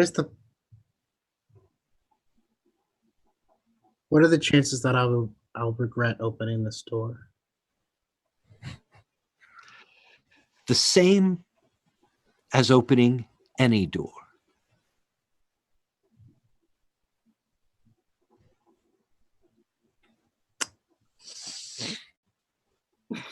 There's so many. It's like just. Good question, though. There's so many factors in this. Like, is it the? Well, Is the RV rocking? Like, come on, man. Right? I will toss one of the Bluetooth speakers on the. I'll put it on the table. And I will I'll open the door. You don't have to come, but Salubri gestures for you and to join him. If you go, then what's to stop this place from getting all weirder? I'm all by myself. Napoleon like nudged for me to go. Was that like an encouragement, like go with them, or like by yourself, or let's go together? You see, He's Napoleon like a can speak let's go. people now, right? And Napoleon can speak to me now. It's a let's go. Okay, it's like, come on, boy. Salubri will remind you, I don't have a door for you. So I don't remember you saying. I will do what I always do. Hitch a ride somewhere else. And I'll go with Julian. Julian, are you going out the door? I will. I will take one look back at her as I go, and I'm just gonna look at her. She smiles to both of you and Napoleon. And to you too, she will say, until I see you again. Set the spider to the fly, and I walk through the door. Excellent. Lilith, when you walked through that door, you were in another place. You opened the door into a massive, and not as well lit as this picture might assume, but a massive warehouse, old brick basement. You're not sure where you are, but there's a huge derelict room and a gigantic open bottomless pit.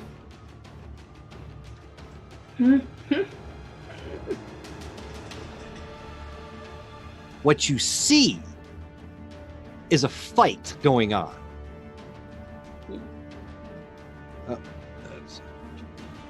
You see a beat up, scarred, middle-aged man in tattered clothes fighting off a couple of younger, angry-looking vampires. He's got a pipe in his hand and he's swinging it. Okay. And you recognize him. That man is Thomas Yule. That's Balthazar. Right. Okay. He's fending off two attackers. It looks like he's wounded. Are you going to help him? Sure. I'll try to assist in it. What do you have in your bag of tricks? Do you want to pull a gun? Yeah. I mean, how many people did you say he's fighting? Sorry. He's fighting two. Just two. Okay. Just two. He's wounded. He looks like he's got one of them good, but the other one is fresh and hasn't had any damage done. Okay. Well, I'll aim at the one who doesn't have any damage done yet. What do you want me to roll? You need to roll a Dex Firearms. Okay. I'm nervous. All right, so I got a 7, a 5, an 8, a 6, and a 4. So that's 1, 2, 3, and I'll redo. And a 1. Sorry. And I'll re-roll these 3 dice. Reroll those 3. And I got 2 7s and a 4. Nice. So you got 4 successes then? Yes. He's only got 2 when he hears the shot. He tries to move and he's unable to get out of the way. You've just done damage to one of them. He's noticed you. Right. He's going to turn away from Thomas Yule and start to jump over to you. From where you are, you're on the other side of this bottomless pit. He leaps over it. It's good 20, 30 feet across, and he lands in front of you. Jesus. His shoulder is hurt. He's taken some damage. He's going to try to brawl with you. Okay. So you can try to evade his blows with an athletics dexterity move, Okay. or you can brawl back with him with a strength brawl of your own. And winner take all. Strength brawl or a dex athletics. Depending on what you want to do. But if you do the strength Right. brawl, you can damage him. If you Yes. do the dex athletics, you can only avoid it. I'll try the strength brawl with him. Ah. Beat a 3. I got 2 successes, so I'll use another willpower because I think that this is important. And I got a 6 and a 7 on those 2. Nice. He tries to hit you, but you manage to block and come up and give him a nice little shot. He knows he's fighting a Bruhan now. He felt that. Balthazar is doing okay. He manages to yank the pipe out of the other guy's hand and beat him a couple of times with it in the head. That dude goes down. Balthazar is now going to come over and help you with this brawler that's left. Okay. Let me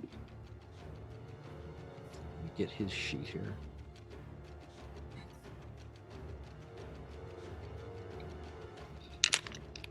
Balthazar is a real brawler. This is a dude who likes to fight. Nice. Yes, sure enough. Oh, yeah. I don't think this guy's got enough dice to beat that, but let's see what happens.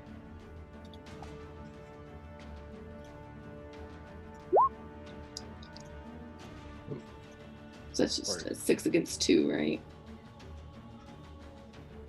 Yes, 6 against 2. He's going to take 4 points. He is barely alive at this point. Do you want to try to shoot him again? Sure. Or do you We want to use- fight him? Well, shooting is more dice, I think. What do we use? Firearm and This time you're going to use composure firearms. The dex was when you're pulling your gun the first time. right. Now it's a so- matter of whether you can. I'm gonna go ahead and try to shoot him again just for more dice. And I got a 9, an 8, a 7, a 6, and a 4. Oh, So 1, jeez. 2, 3, 4 successes. And he's only got 2. With the extra damage from the gun, you're going to drop this guy.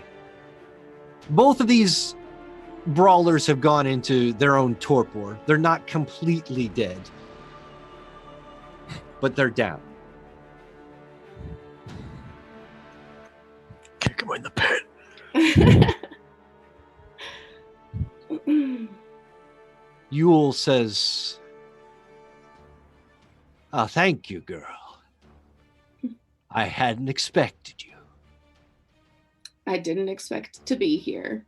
Can I tell? Is it present day?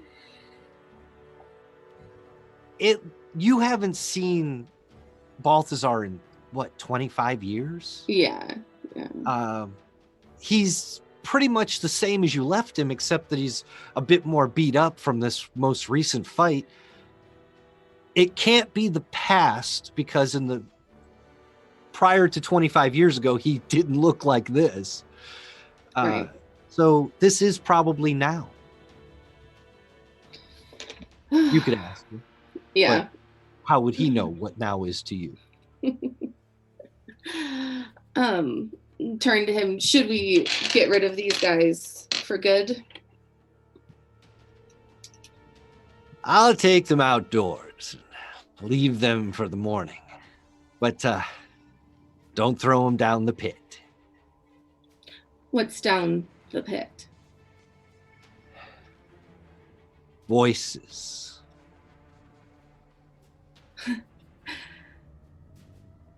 How did they get there? It's been a long time, girl. Things have changed. I know I'm not welcome in the city anymore, but I started having visions. It brought me here. I now stop the rest of them. They keep coming. Those had the visions like I did. They're drawn here. They want to go down the pit. But they can't. I think I've had one of those visions. Did you now? What did you see? I saw the first down there, and she wanted me to help her back. It's all a lie. You need to trust me. These are false visions. And there's more happening every night. 2 of them tonight. I usually fight maybe 1 or 2 a week. Now they come by the day and the night. Some have probably even made it down the pit. I don't know. You need to know what's happening. I'd love to know what's happening. It's a love story, I suppose. Aren't they all?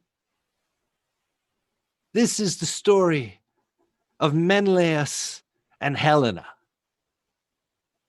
They were ancient vampires from before the days of Carthage. They were inhuman in the best possible way. And they fell in love deeply, passionately, and for centuries. And then they grew apart. And then the resentment came between them. And they've battled each other ever since, each trying to put the other out of their lives forever. Almost 200 years ago, they came to America, the frontier land. They took their battle out here amongst the plains. They destroyed tribes of natives in their quest to kill each other. They eventually battled each other into deep torpor. A shaman of a local tribe separated them once their bodies were limp and torpid. Helena was tossed to the deepest depths of the lake. And Menelaus was entombed in granite.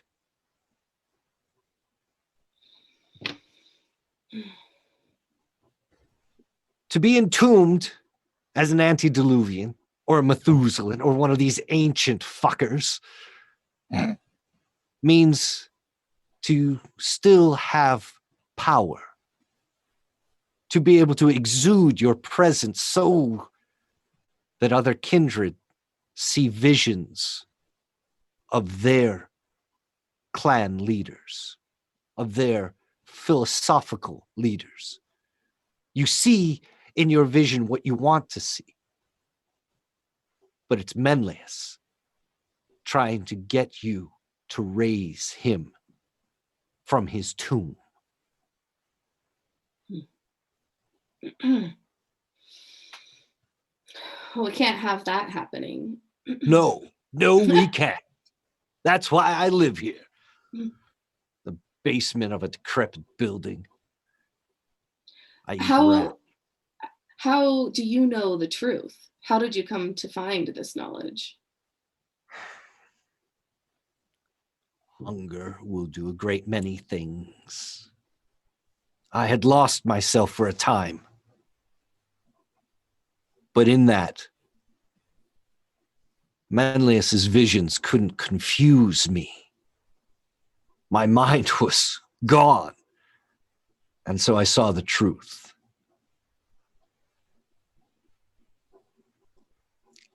It's a love story. But he wants to rise to kill his bitch wife. Still a better love story than Twilight. He sparkles. How can I help with this task? I can return the news to Chicago, but you're not welcome there. This is true. Then that is what you should do. But if it's coming from you, how can they trust me?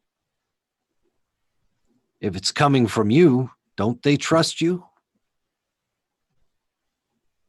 I'm not sure. Well, aren't we a pair then? Well, I'll relay this. I'll get this message back to the Camarilla. If you check your phone for your location, you'll find that you're still in Chicago. You're in Bedford Park, which is just west of Midway Airport. So you're right on the cusp of Camarilla Anarch territory. Mm-hmm. But let's leave you there for a moment. Okay. Sister Vindicta, Please say I'm at a concert. you walked through that door and you ended up someplace you haven't been. Okay. What was that? Nothing. Give me an H. Give me an A. The door opens to reveal a crowd of caitiff, dancing, feeding. They've brought mortal victims down. There's techno thumping music. There's laser lights. There's a podium and a reverend espousing his hate. The cheers go up from the crowd. They don't recognize you or sense that you're any different. Certainly the Reverend doesn't notice you in the crowd. But he's out there whipping them into a frenzy. Fights are breaking out. People are feeding openly, drawing blood in the middle of the dance floor. What are you going to do?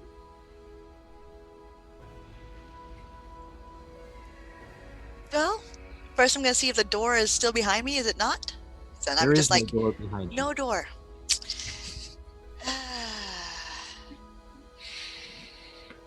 You are in a cavernous sort of church-like room beneath the city. There are tunnels, alcoves, quiet ways to go venture off into the sewers and undercity, but Can I check my phone for my location? you get a ping that shows you directly underneath central Chicago, near the river. Okay. I'm gonna see if I can make my way over to an alcove that's not totally out of the way, like so it doesn't look like I'm being too sneaky, and get on my phone and try to get Arthur's attention. You're gonna try to get Arthur's attention? Since I've been From the- tapping. Yeah. Yeah. Okay. Are you could just talk to him. Yeah, I know. I'm gonna, but I don't want to be like right in the middle of the dance floor, just like going over to the corner, like just be on my phone, like a normal person. I should mention, Lilith, your phone sort of went off and started to ring while you were in the middle of that fight with Balthazar. Right. Yeah. If you And I- look on it later, it'll show that they tried to call you. Right. Fair enough. Arthur and Vindicta, you can tell him where you are. Yes. I am seeing a not favorite person of mine right now, and according to GPS, I'm somewhere in central Chicago. Where the hell are you guys? Where the hell are we? Well, at that point, I think you were still in the library, but you were getting ready to go through Julian's door. We are just in the fucking bizarro zone, but we'll be heading out soon, I think. Okay, well, he hasn't noticed me yet. There's a bunch of things that the Masquerade would not be happy about right here, right now. And I'm aware. as much as I want to party down, this isn't the place for it. Get me out of here. Let me add that to my list of things to do. Okay, I will get to you as soon as I can. I promise. Now, you had gone down into Hate Church. Mm-hmm. They put a hood over your head, though, so you didn't know the exact way to getting back up. You at least know where that exit is. Do you want to tell her?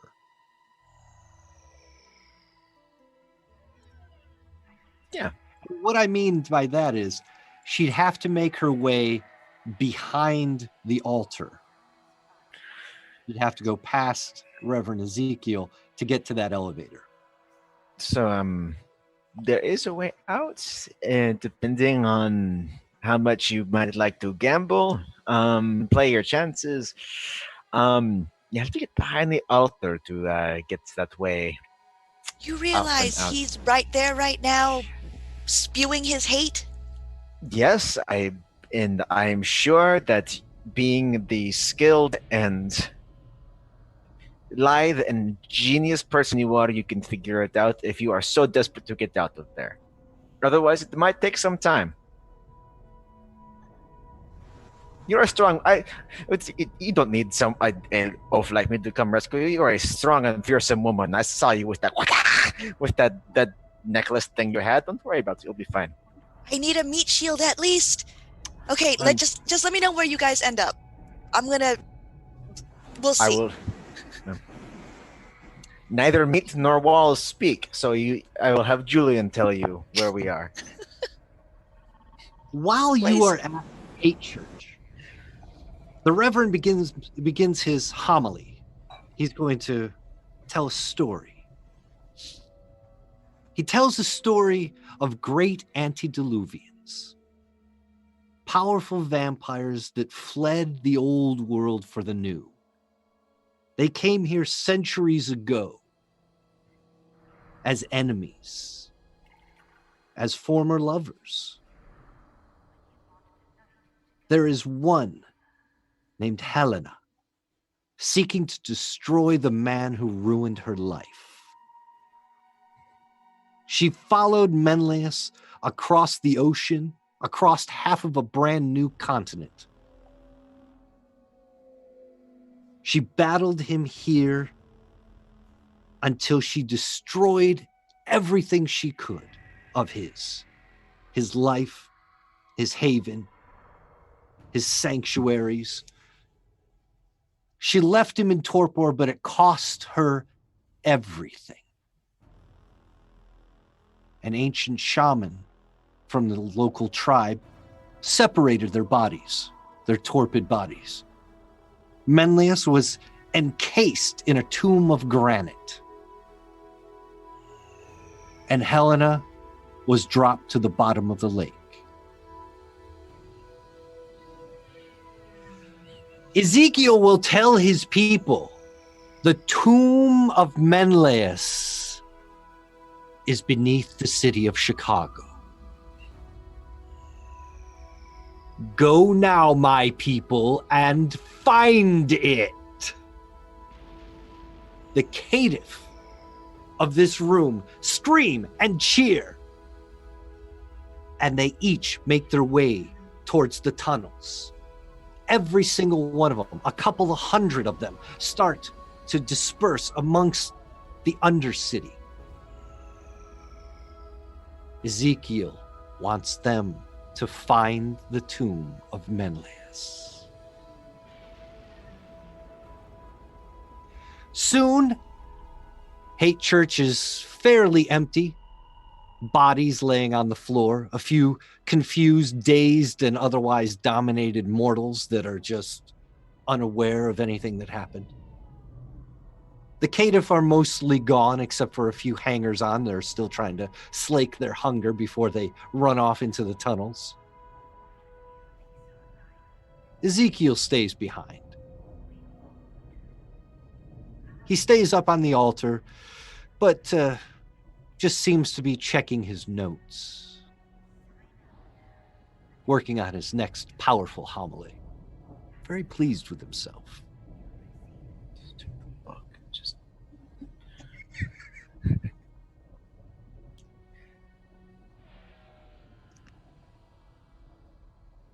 Oh, hell no. I'm waiting for you to go with the other people first. You want me to leave you here? Yeah, it's fine. Go to the other people first. Then we'll do that. Julian White, you were offered a door.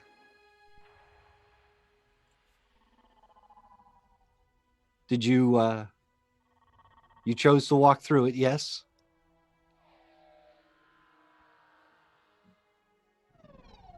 Yeah, that was consistent with all of the messaging that I got, right? Like I was it was my door, and the prince called me to tell me to go through that door too. Yeah. Well, he didn't tell you to go through that door, but he told you what to do with Sun. Okay, yeah, let's ride this out. Sure. Arthur and I went on a ride. As we step through, I will say, sorry for setting up your stuff to get raided by the FBI. Anyway. Apologize to him now. Just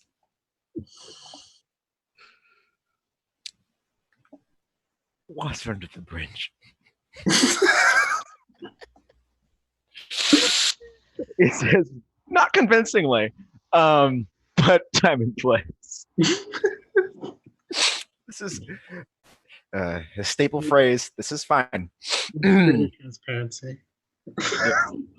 Then Julian, Napoleon, and Arthur can enter and or exit through the door, depending on your point of view. Let's traverse through the door. It's nice and open-ended. Let's explore. And The door opens into a small room. It's derelict, broken pieces of brick, trash, and Sun. Surprised as shit that you found him. He turns around in a shock, like, "What are you doing here?" Surprise, meeting. motherfucker. we didn't Yes, start you the do. fire. It was always burning, son. No talking. More eating. No, like as I'm doing. This was the tentacles that I'm conjuring. It takes me a turn though. So Arthur, keep occupied. Yeah. I'm just gonna do this like, howdy. I need him alive. That is why I shoot for the knees. And, Are you gonna fire that shotgun in here? Again, small room. It's pellets. We'll be fine. We'll be fine. Why There's not? Nothing that could go wrong. That's not true. If it hits your dog. Yeah, well, then I will be a monster. You better not be a monster. So yeah, I'm gonna just lay him on his ass with just a few belts of that fucking super shotgun. That's Then fire it. Give yourself a. Oh my god, if you crit and kill him. just kaboom, head flies Kill off. him.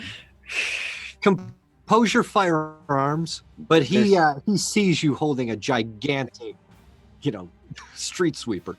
There's a better chance of him surviving of me shooting him than me hitting him with my claws or fists, which is the Why funny can't thing. you just? I'm not saying any of this. Never mind. I'm gonna like crit fail. It's gonna jam on the first shot. It's not anything like the movies. Oh, that's a 10. I have so many regrets. I had to bring Arthur. So that's just two successes.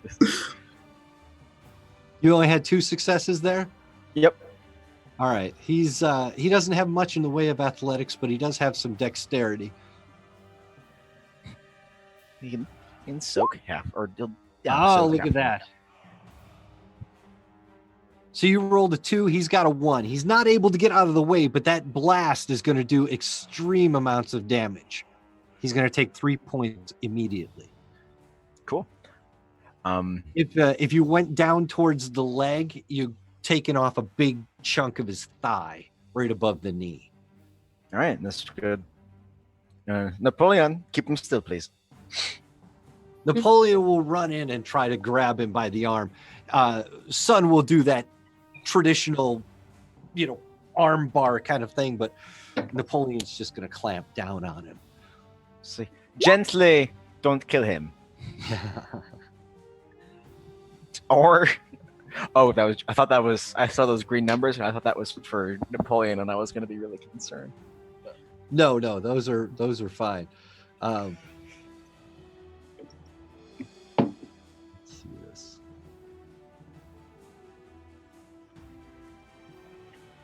He's concerned about the dog. As he should. Yes.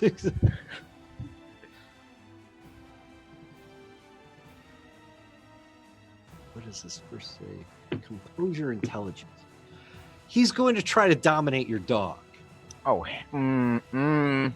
Yeah. So,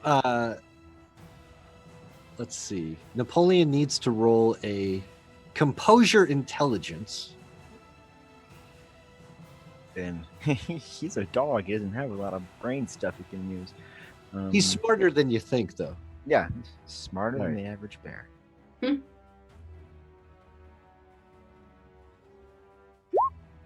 Uh-oh.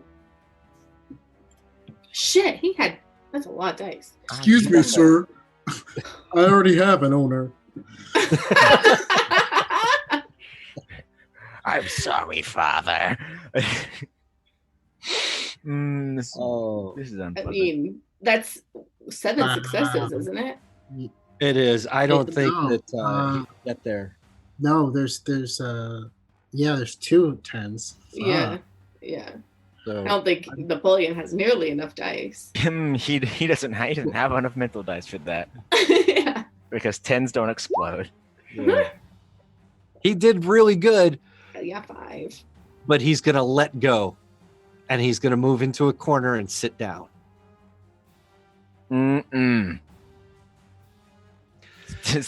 Did you just command my dog? Arthur, Oh no.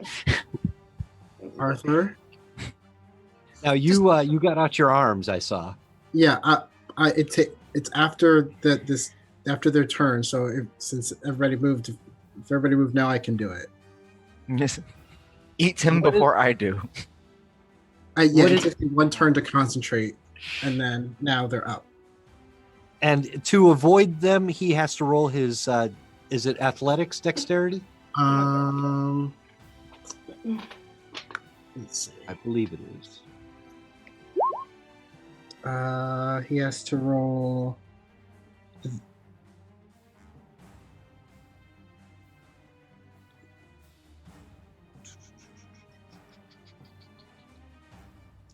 Boy, this is a long one. I know. Tell you that. Using The Wits Oblivion, bludgeoning, grappling. Yeah, if you're going to grapple,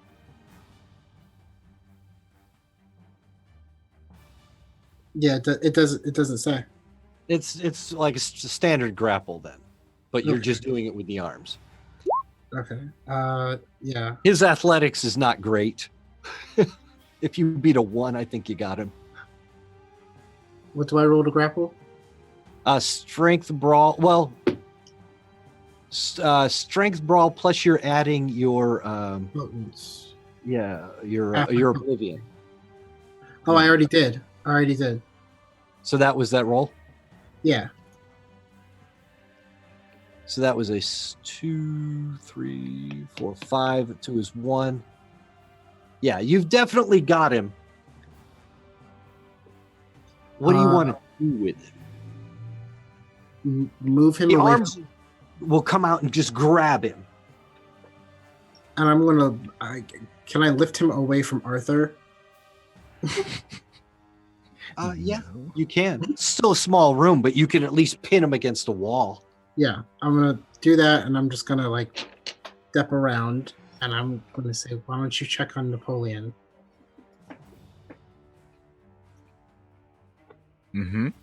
Or that, yeah. He'll go and check on his dog and ruffle Napoleon's ears. Napoleon, Bites me. no. I want to make this clear. He still loves you. He just listened to Son because of he had to. Yeah. Yeah, this it's someone comes into your house and then tells your dog to sit and roll over. It's just like, And he feels like a human would feel having betrayed you a bit. He's hanging his head and he's kind of it's not your fault. Just watch the bad men get turned into a what the juice boxes. Watch them go. Observe. Capri Sun. Capri Sun. Yep. Yeah, it is. Yeah, it does. Those are. Over. He just dated himself a bit. Mr. Newberry, I don't believe I've had the pleasure to introduce myself. I'm Julian. what do you want? I always had wanted to have you on my show, but you're such an elusive guest. Don't monologue. Just kill him. Absolutely not. I'm trying to find out if there's another, all right, Miss Hate Church, get me out of here. That's why. Hurry up. Save Just me. sit there and listen to the sermon.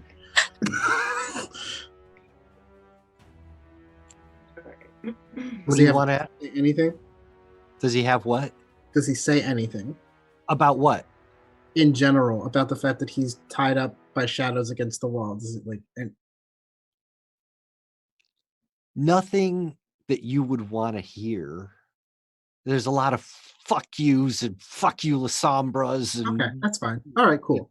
And I'll put the shadow around and tilt his head back.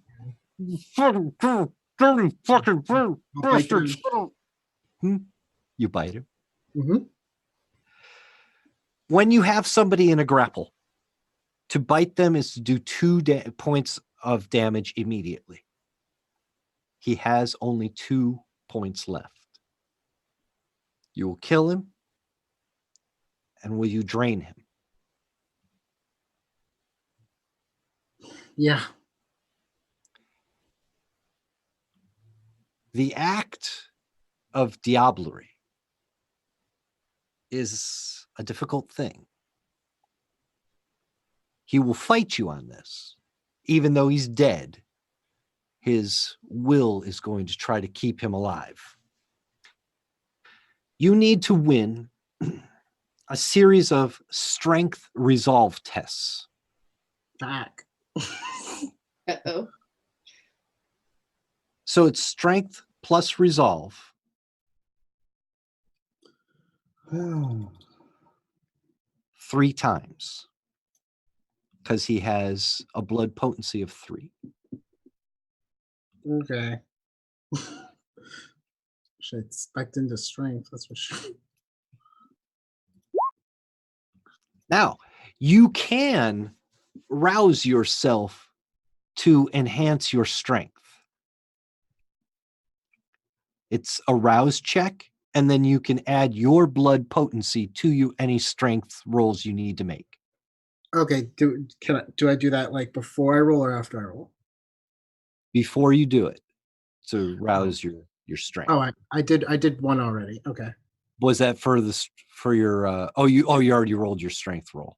I rolled one of them. Now it's a but it's a combination. It's a strength resolve. Yeah, that's what I did.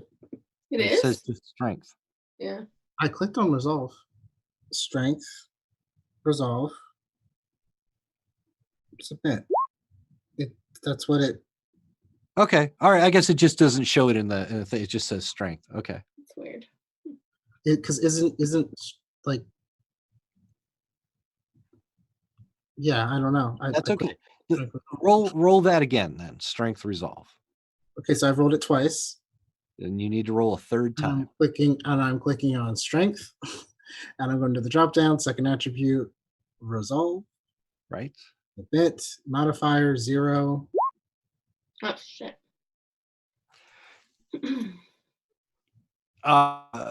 You should willpower that one.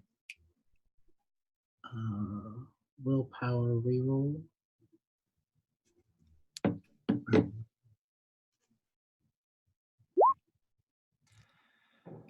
And are you adding +1 to your strength? As a modifier? Yeah. No, I didn't add anything. Okay. That's what the rousing of the strength was for, is to give you an extra dot on these tests. So let's consider that last one a 3. All right, then I will do a rouse check. There you go. Cool. These 3 tests are basically to break down Sun's last protections for himself. You are able to take his essence. You can after these rolls, you're feeling it. Julian, you will lose 1 point of humanity.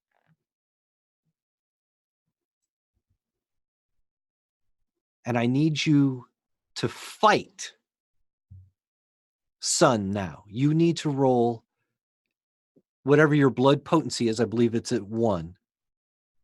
Plus your unspent humanity that you have left. Okay.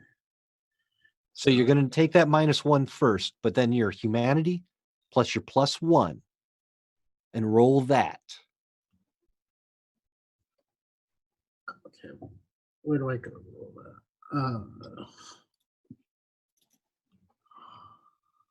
Is it just a humanity roll?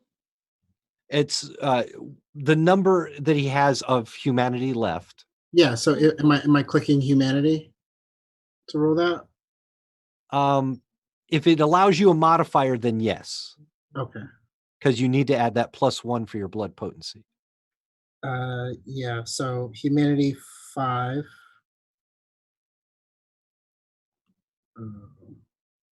1, 2, 3, 4. Should be 6, right? Yes. I think so. Yeah. 5 + 1, so just roll 6. And then +1 for blood potency. Yes. Cool. Oh, what a roll! Shit. There you go. That's 8 successes.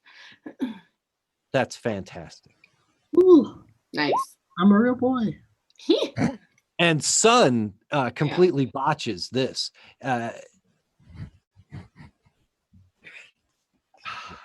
Like Raiders. Just... Let me see how many of these.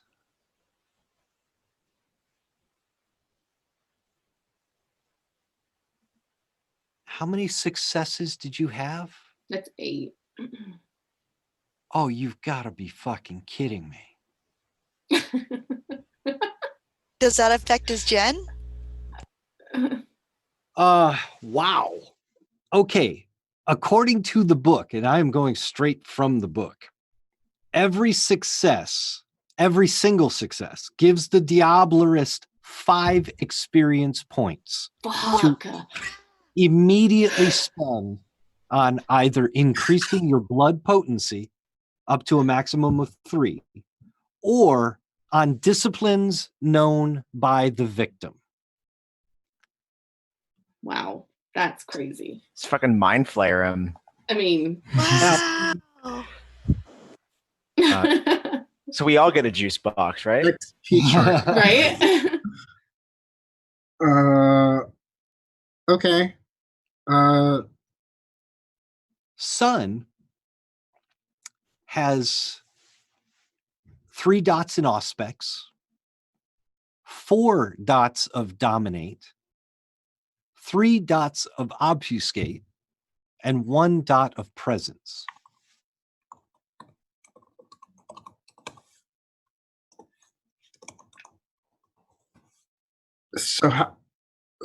So it would be new the You are able to level plus learn. 7 or You have like 40 points. yeah, to spend. right. But like the XP chart thing. Right. Yes. Okay. Or I could buy new additional potency. Yes, That's like being a different generation of vampire. it is. Okay. Go ahead, do something else. Well, it's still you. Vampire, the accounting. Oh fuck! This is the second time this has had to happen. Right. You make those snap decisions. And I'm again immediately spend is Okay. the word they use. All right. New level times 10. So I'm blood potency 1 right now, right? Mm-hmm. What does that actually mean to be to go up in blood potency? When you rouse yourself to use your blood, you get to add those dice to whatever you're doing. Like So- when you want heightened potencies, you can add 2 dots if you have 2 dots of blood potency. If you have 3 dots of blood potency, you can add 3 dots to your potency. So Does that count when he's doing his like rouse checks and stuff? Is that This a is blood potency? specifically for when he's trying to increase some of his Oh, okay. attributes, whatever. You're using your blood to build up what you don't have dice in. Okay. So I don't have enough to get like his disciplines because they're super expensive, I think. Which ones were you looking for? Well, he has the 4 in dominate. Yes, but that just means you can buy dominate powers now. Oh, just in general. Yeah, because you now know he knows about that particular thing. So now you don't have to take them all because you probably can't afford them all. But for example, a level 1 dominate is compel. Okay, cool. I have dominate. That's one of those Sombra things. Okay. So I guess I'll just do the Then you buy them as in clan advances with that 40 points that you have to spend new up level to times 5. level 4. Okay. So I'm gonna do 2 levels of blood potency, and that'll be 30. Right. And then then you got 10.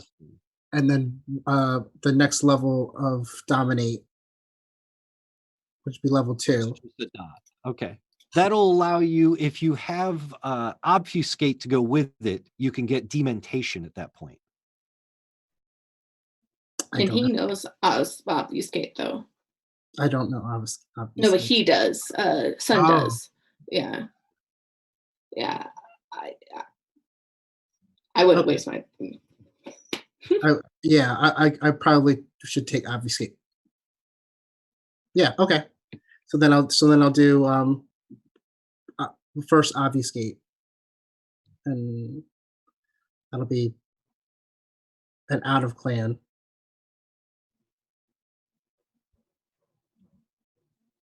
Excellent. What gen did Julian? Julius go down to? You knock off 1 level of generation. If you were 10th, you are now 9th level. Okay. And then Arthur diabolizes Julian. Shit. Yeah. No, I 10th just pictured level. vampire human caterpillar. Yeah. Yeah. Ew. We are all Julian White now. Julian, you have powers from Sun. You have his essence, his vitae. You have matured yourself as a vampire, finding yourself a new generation. You have increased your blood potency. And you feel powerful. It's not a good feeling. Oh, I didn't realize that blood potency has nothing to do with your generation. Your blood potency will go up as your generation goes down anyway, but you could also buy extra blood potency to make that happen beforehand. Gotcha. Okay. This is a good thing for you. You will bear stains on your aura, black stripes, specks. That's for someone who scries your soul with their abilities. The prince has made you a promise that he won't allow any of the Primogen to do that. None of the other council members will hold this against you. Now, others may notice, but they're beneath you anyway.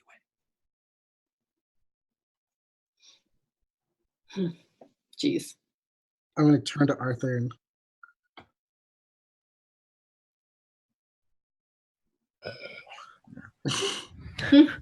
And kill him. my shadows are going to turn on Arthur at the same time. God. It's like,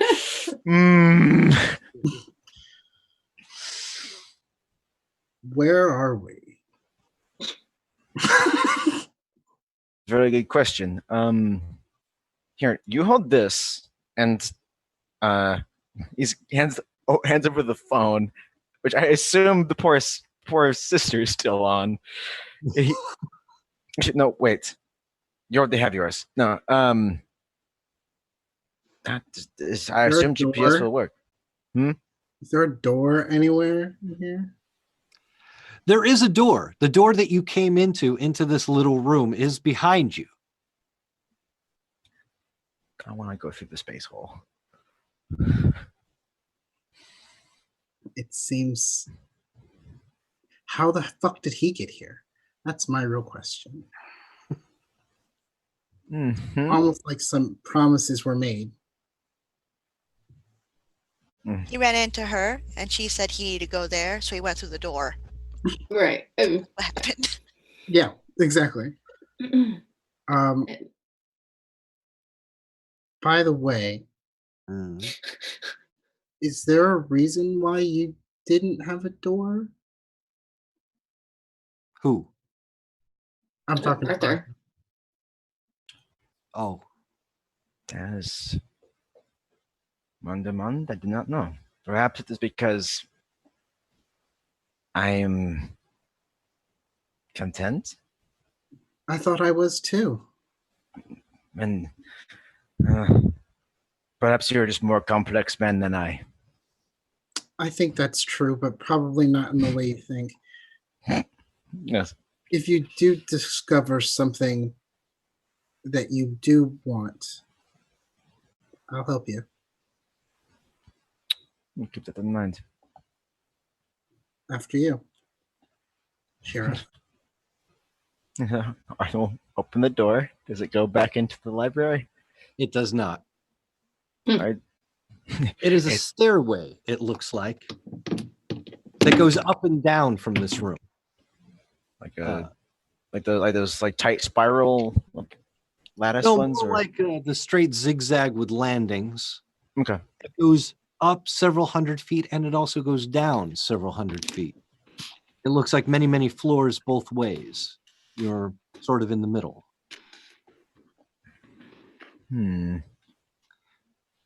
On your phone, or actually both of you, if you check your pings, you're in the same part of Chicago as each other, since you're standing right next to each other. But you're miles away from where you were when you were inside the labyrinth and inside the library.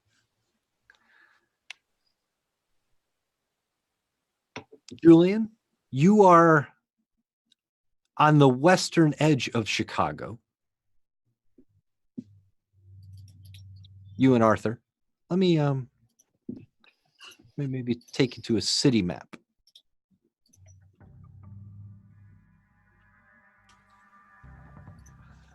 The tall blue box that you see at the west edge of Chicago, that is the new Montano territory. It is a medical corridor that all up and down the 58 there, or the 296, whatever it's called. That's where a bunch of hospitals, research facilities, psychiatric facilities, the asylum is there. So the western edge of that blue box is medical corridor. The eastern side is next to the parks. Where you are going to pop up, if you go up these stairs, is right about here in Westchester.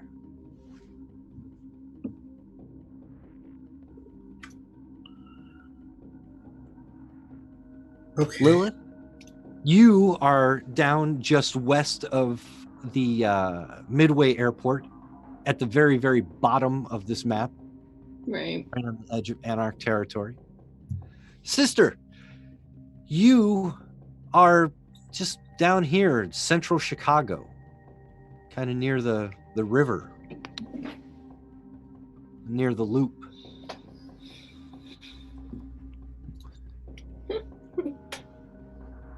And sister, Mhm. there's an elevator that'll take you to the surface. That's nice. Kill the fear. Yeah. So I just. So all the other Caitiff are leaving? Well, now the caitiff went off into the tunnels Yeah. to go search for Menelaus's thing. They didn't go up the elevator. Oh, yeah, I know. I actually just raise my voice and be like, how much of that story is actually true? Well, now, look who we have here. I didn't recognize you. Hold on, I was still getting over the voice. That was so. I hate his voice so much. He's from the Old West. What do you want? No, but he just sounds so. Oh, you do it so well. Good job, Tony. Yes, well, I can't wander around here wearing my habit now, can I? No, indeed not. So what do you want there, sister? I was actually sent here. There's something here I need, apparently. What might that be? I have no idea. I already got what I needed from you. Did you now? As far as I can tell, yeah. He's standing at a podium, very religious-like. He reaches down into the podium, and he pulls up a big rock.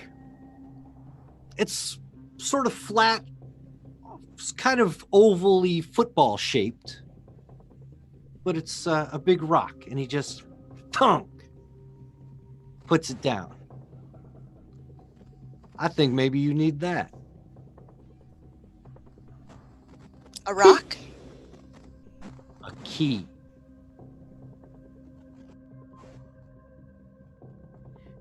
To what? Well, you wanted to know how much of that story was true, right? Yes. Menelaus is entombed in granite, but he's locked in granite. Chisel it away, you'll never get him out. Pour your blood over it, it won't even open. It needs a key. And that's what this is.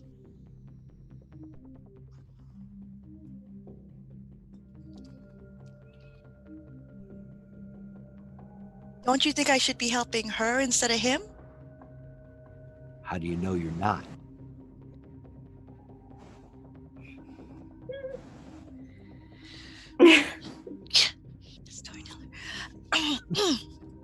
So, you sent your people to find this tomb, but you don't know where it is. But you have the key.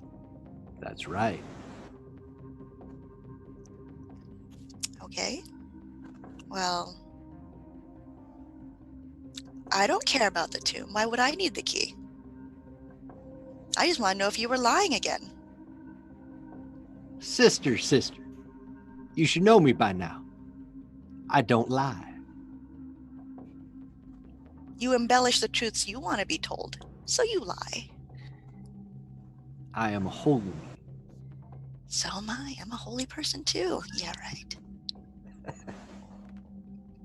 Yeah, he shares a chuckle with you. Menelaus will rise. Whether he wants to, or if she wants him to.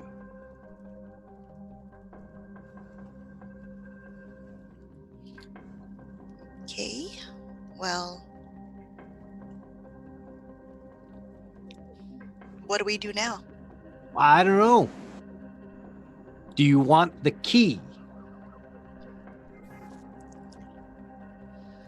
Well, I was sent here for a reason. If that's the only thing here that's worth anything, I guess I need it. And he will look at you. And he will narrow his eyes. And he'll say, "Come get it, little girl." Oh, God. Oh, You can take Whip it him. good. Come on. Yeah. right. You've got this.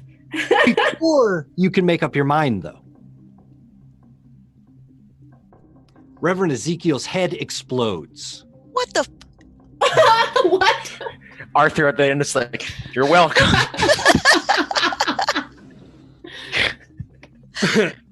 Sadly, it wasn't Arthur. Something wonderful's happened, Arthur. All my business propositions just went up in smoke. Behind Reverend Ezekiel was a man you didn't see was there. You may recognize him, you might not recognize him. But this is Marcel from the ministry. He's the Primogen leader of the rebranded Setites. He put a shotgun to the back of Ezekiel's head and blew it clean off his body. He takes the key, lowers his shotgun to his side, and gives you a nod. He walks back behind the altar and disappears. Holy shit.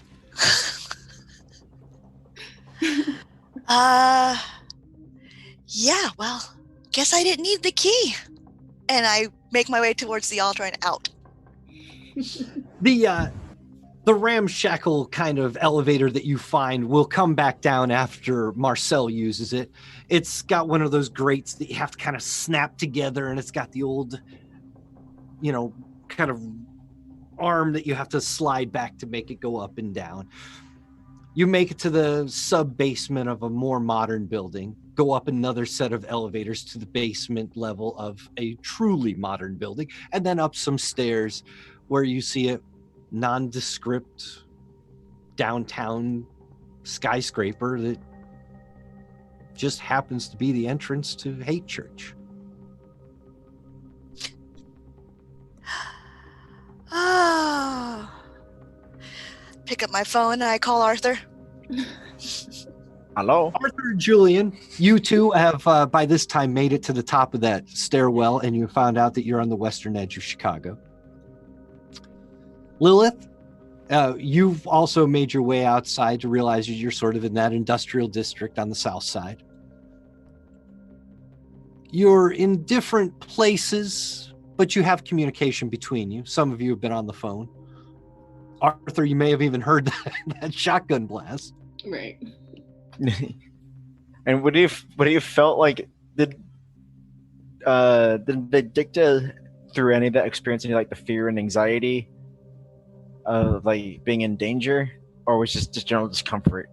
General discomfort.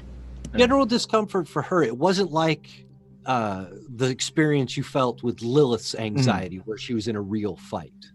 Yeah, so even when hearing like the report of the shotgun and probably like, the distant sound of what is definitely just a watermelon. A Gallagher show. Yeah, it's I don't know what if she likes to go do the whole nuns and ammo thing on her free time. It's not my problem.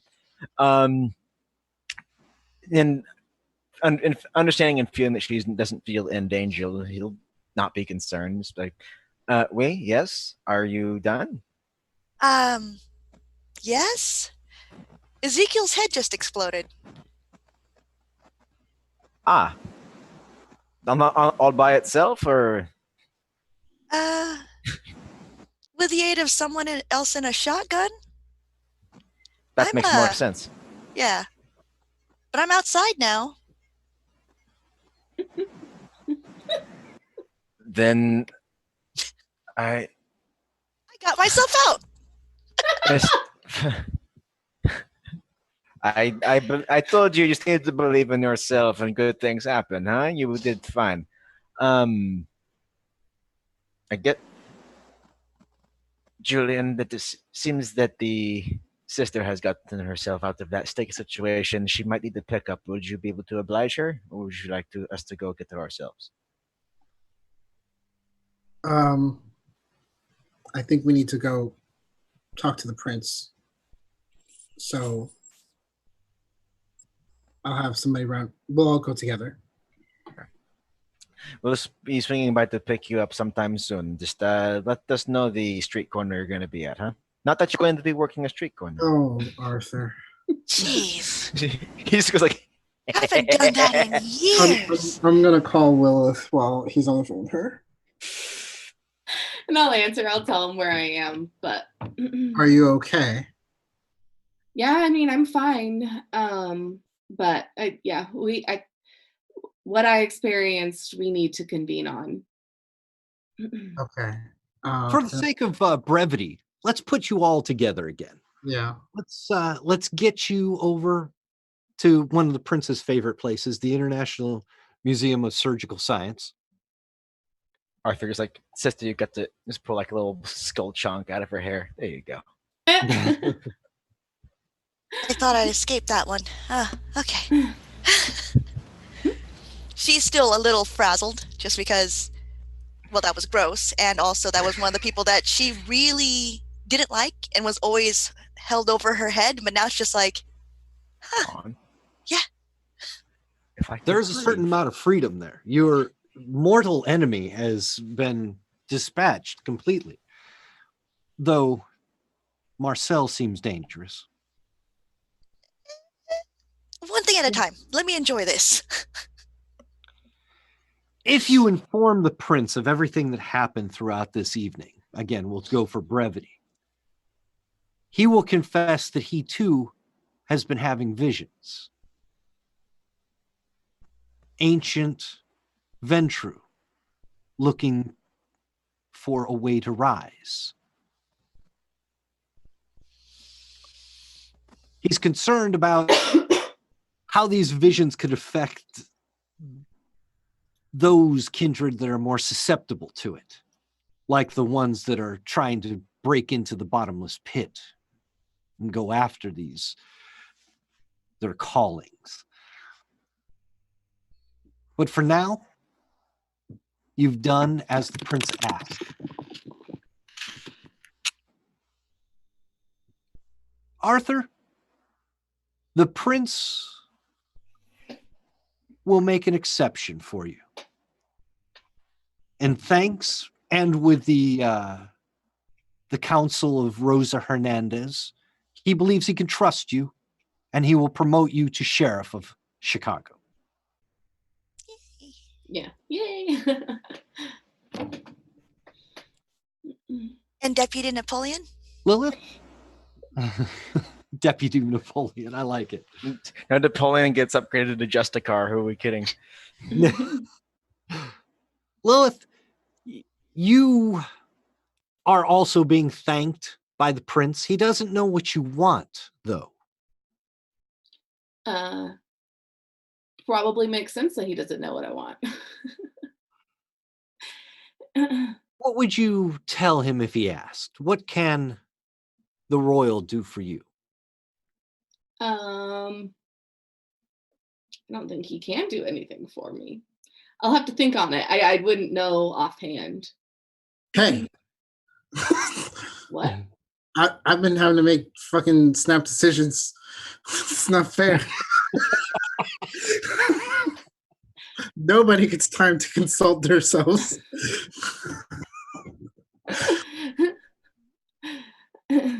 That's almost a fair point. I shouldn't just lay all that at Julian. What? I don't know. I mean, I don't know what he can give me. I really, truly don't. Like, I don't think he could give me anything that I want. How's your home? I don't have any issue with that. I don't want resources. I'll take her. I would just want contacts, I guess, would be all I would want. The prince will do you this. He will record a boon with Alan Seneschal, Alan Sovereign, the Seneschal. The boon is like an official favor. The prince owes you one. Okay. That way you can choose to cash in this boon later on when you actually need something. Yeah. Sister, your haven, your church and convent, has long been under the Camarilla domain. Mhm. It is technically not yours. That is your haven, but it is not your territory. Yeah. The prince is going to rectify that. He's going to give you that your haven as your territory to control. From Sisters of the, what is it? Resurrection?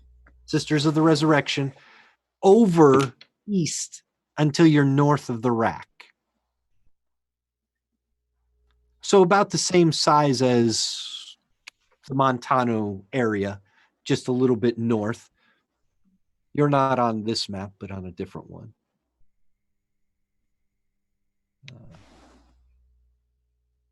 Where would you? Yeah, the northwest Chicago from Norwood Park east to the rack in a little strip. Yours to control, yours to maintain. But having your own territory means it's your rules to make. You are not free to breach the Masquerade, obviously, but you are free to make your own rules. I thank you. The visions are a problem.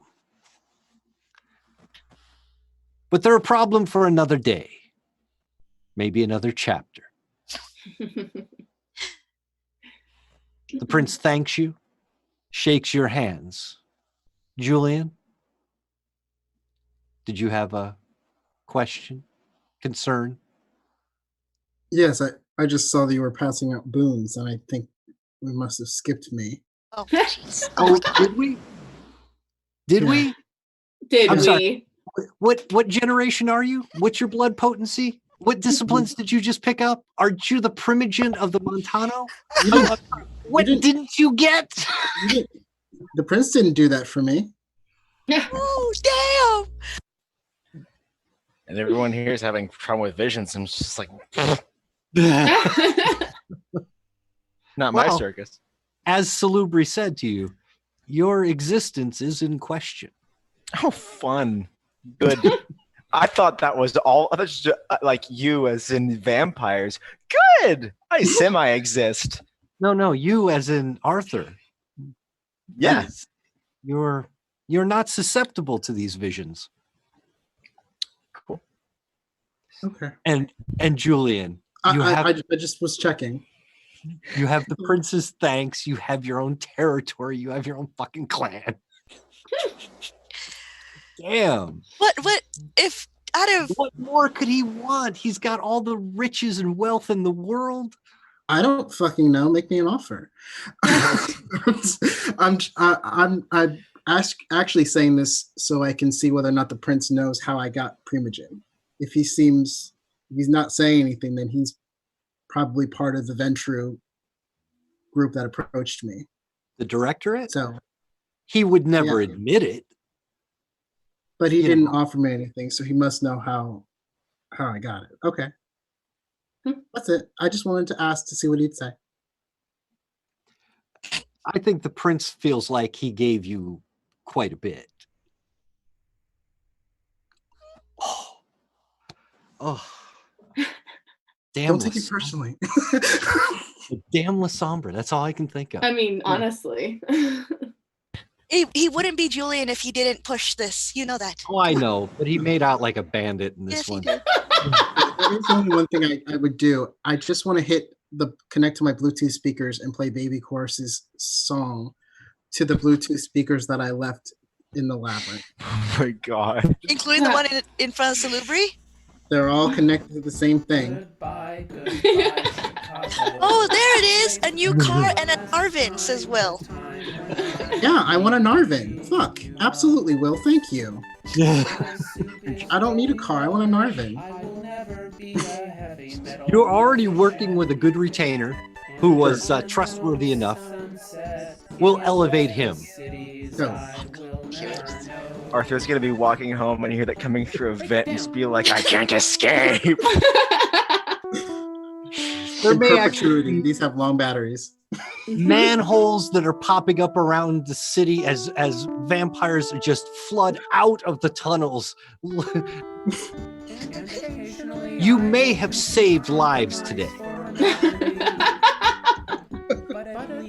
Kindred that were lost in the labyrinth were motivated to find their way out as this song was playing and before it ended. In fact, most of them tried to make it out before the solo, the instrumental break. Jesus. Oh, it's so bad. Yeah, we'll make that go away. Thank you. And thank you to my cast. We're going to end the show right there because you're not going to go out any better than that. Yeah. Baby chorus and a brain hemorrhage. Thank you for joining us for Chapter 1 of Windy City Kindred, and thank you all for being a fantastic cast. Let's go down the line and introduce ourselves. Alex, tell us about yourself. I'm Alex Maxwell. He doesn't exist. Yeah, I brought to you the quasi-existing, definitely existential crisis having vampire, known as Arthur Voland. You can find me. Well, you will be able to find me here. Should we pick up a chapter 2? Yes. Speaking of that, I'm trying to get Will to run 2 episodes a week for the next 6 weeks, and then I should have time to come back and start chapter 2 if you guys are available. Yeah, I want to see what half existing feels like. I know. Schrodinger's Alex. Yep. Gotta know why too. Lilith, for fuck's sake. I'm I'm Grace. I played Lilith today, and you can find me here on Wednesday nights, playing Tales of the Savage Land. Well, actually, we just went into yeah. So I think not next week, but the week after will be the first session of that. We'll be playing a D6 sci-fi game. So You're not gonna stream the character creation then? I know. I don't think so. Yeah. So that's me. And Melenre, Sister Vindicta. Hi, I played the narcoleptic nun, apparently.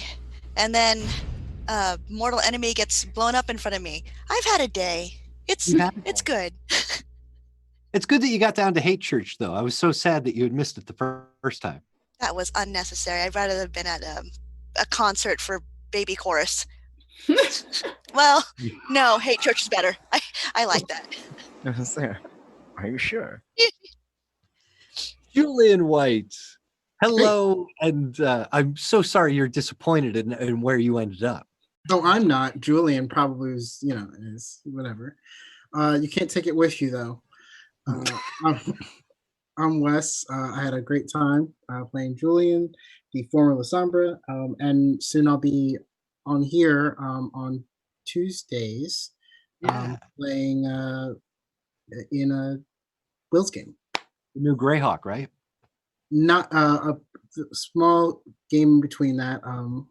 The low fantasy. Low fantasy. Dreadwood low fantasy game. We do a lot of shows around here over the holidays. Since I have to go and do an actual stage production, I'm going to be away for a little while. So I know a lot of things are changing. Mondays, I'm pretty sure they still have the down roll coming. And whatever's going to replace Greyhawk Adventures for Tuesdays. And the sci-fi that's going to replace Tales of a Savage Land on Wednesdays. And then we still have Saturday morning superheroes on Saturday. Holy cow, we got a lot of stuff. Wes, you're still doing your Dresden Files game? Yes, on Mondays. Although there are going to be some changes coming soon, so I'm not ready to announce them yet. But okay. Yeah, big fan of that game too. Mm-hmm. And anybody else playing anything anywhere? Nobody? All right. Not online. Not online. Well, then, a special thanks to Will DM for producing the entire series. This has been a great chronicle. I really enjoyed it. Thank you, Tony. You're awesome. Yeah. Yay. And another special thanks to Dylan Trahan for doing our very cool opening. I really dig that. Yeah. That very cool opening. So what an adventure. We ran a little long today, but that'll just look good on YouTube. And we'll see everybody in, 6 to 8 weeks with Chapter 2. We'll find out where these visions take us. And with that, we're going to use my will to shut off the Twitch stream.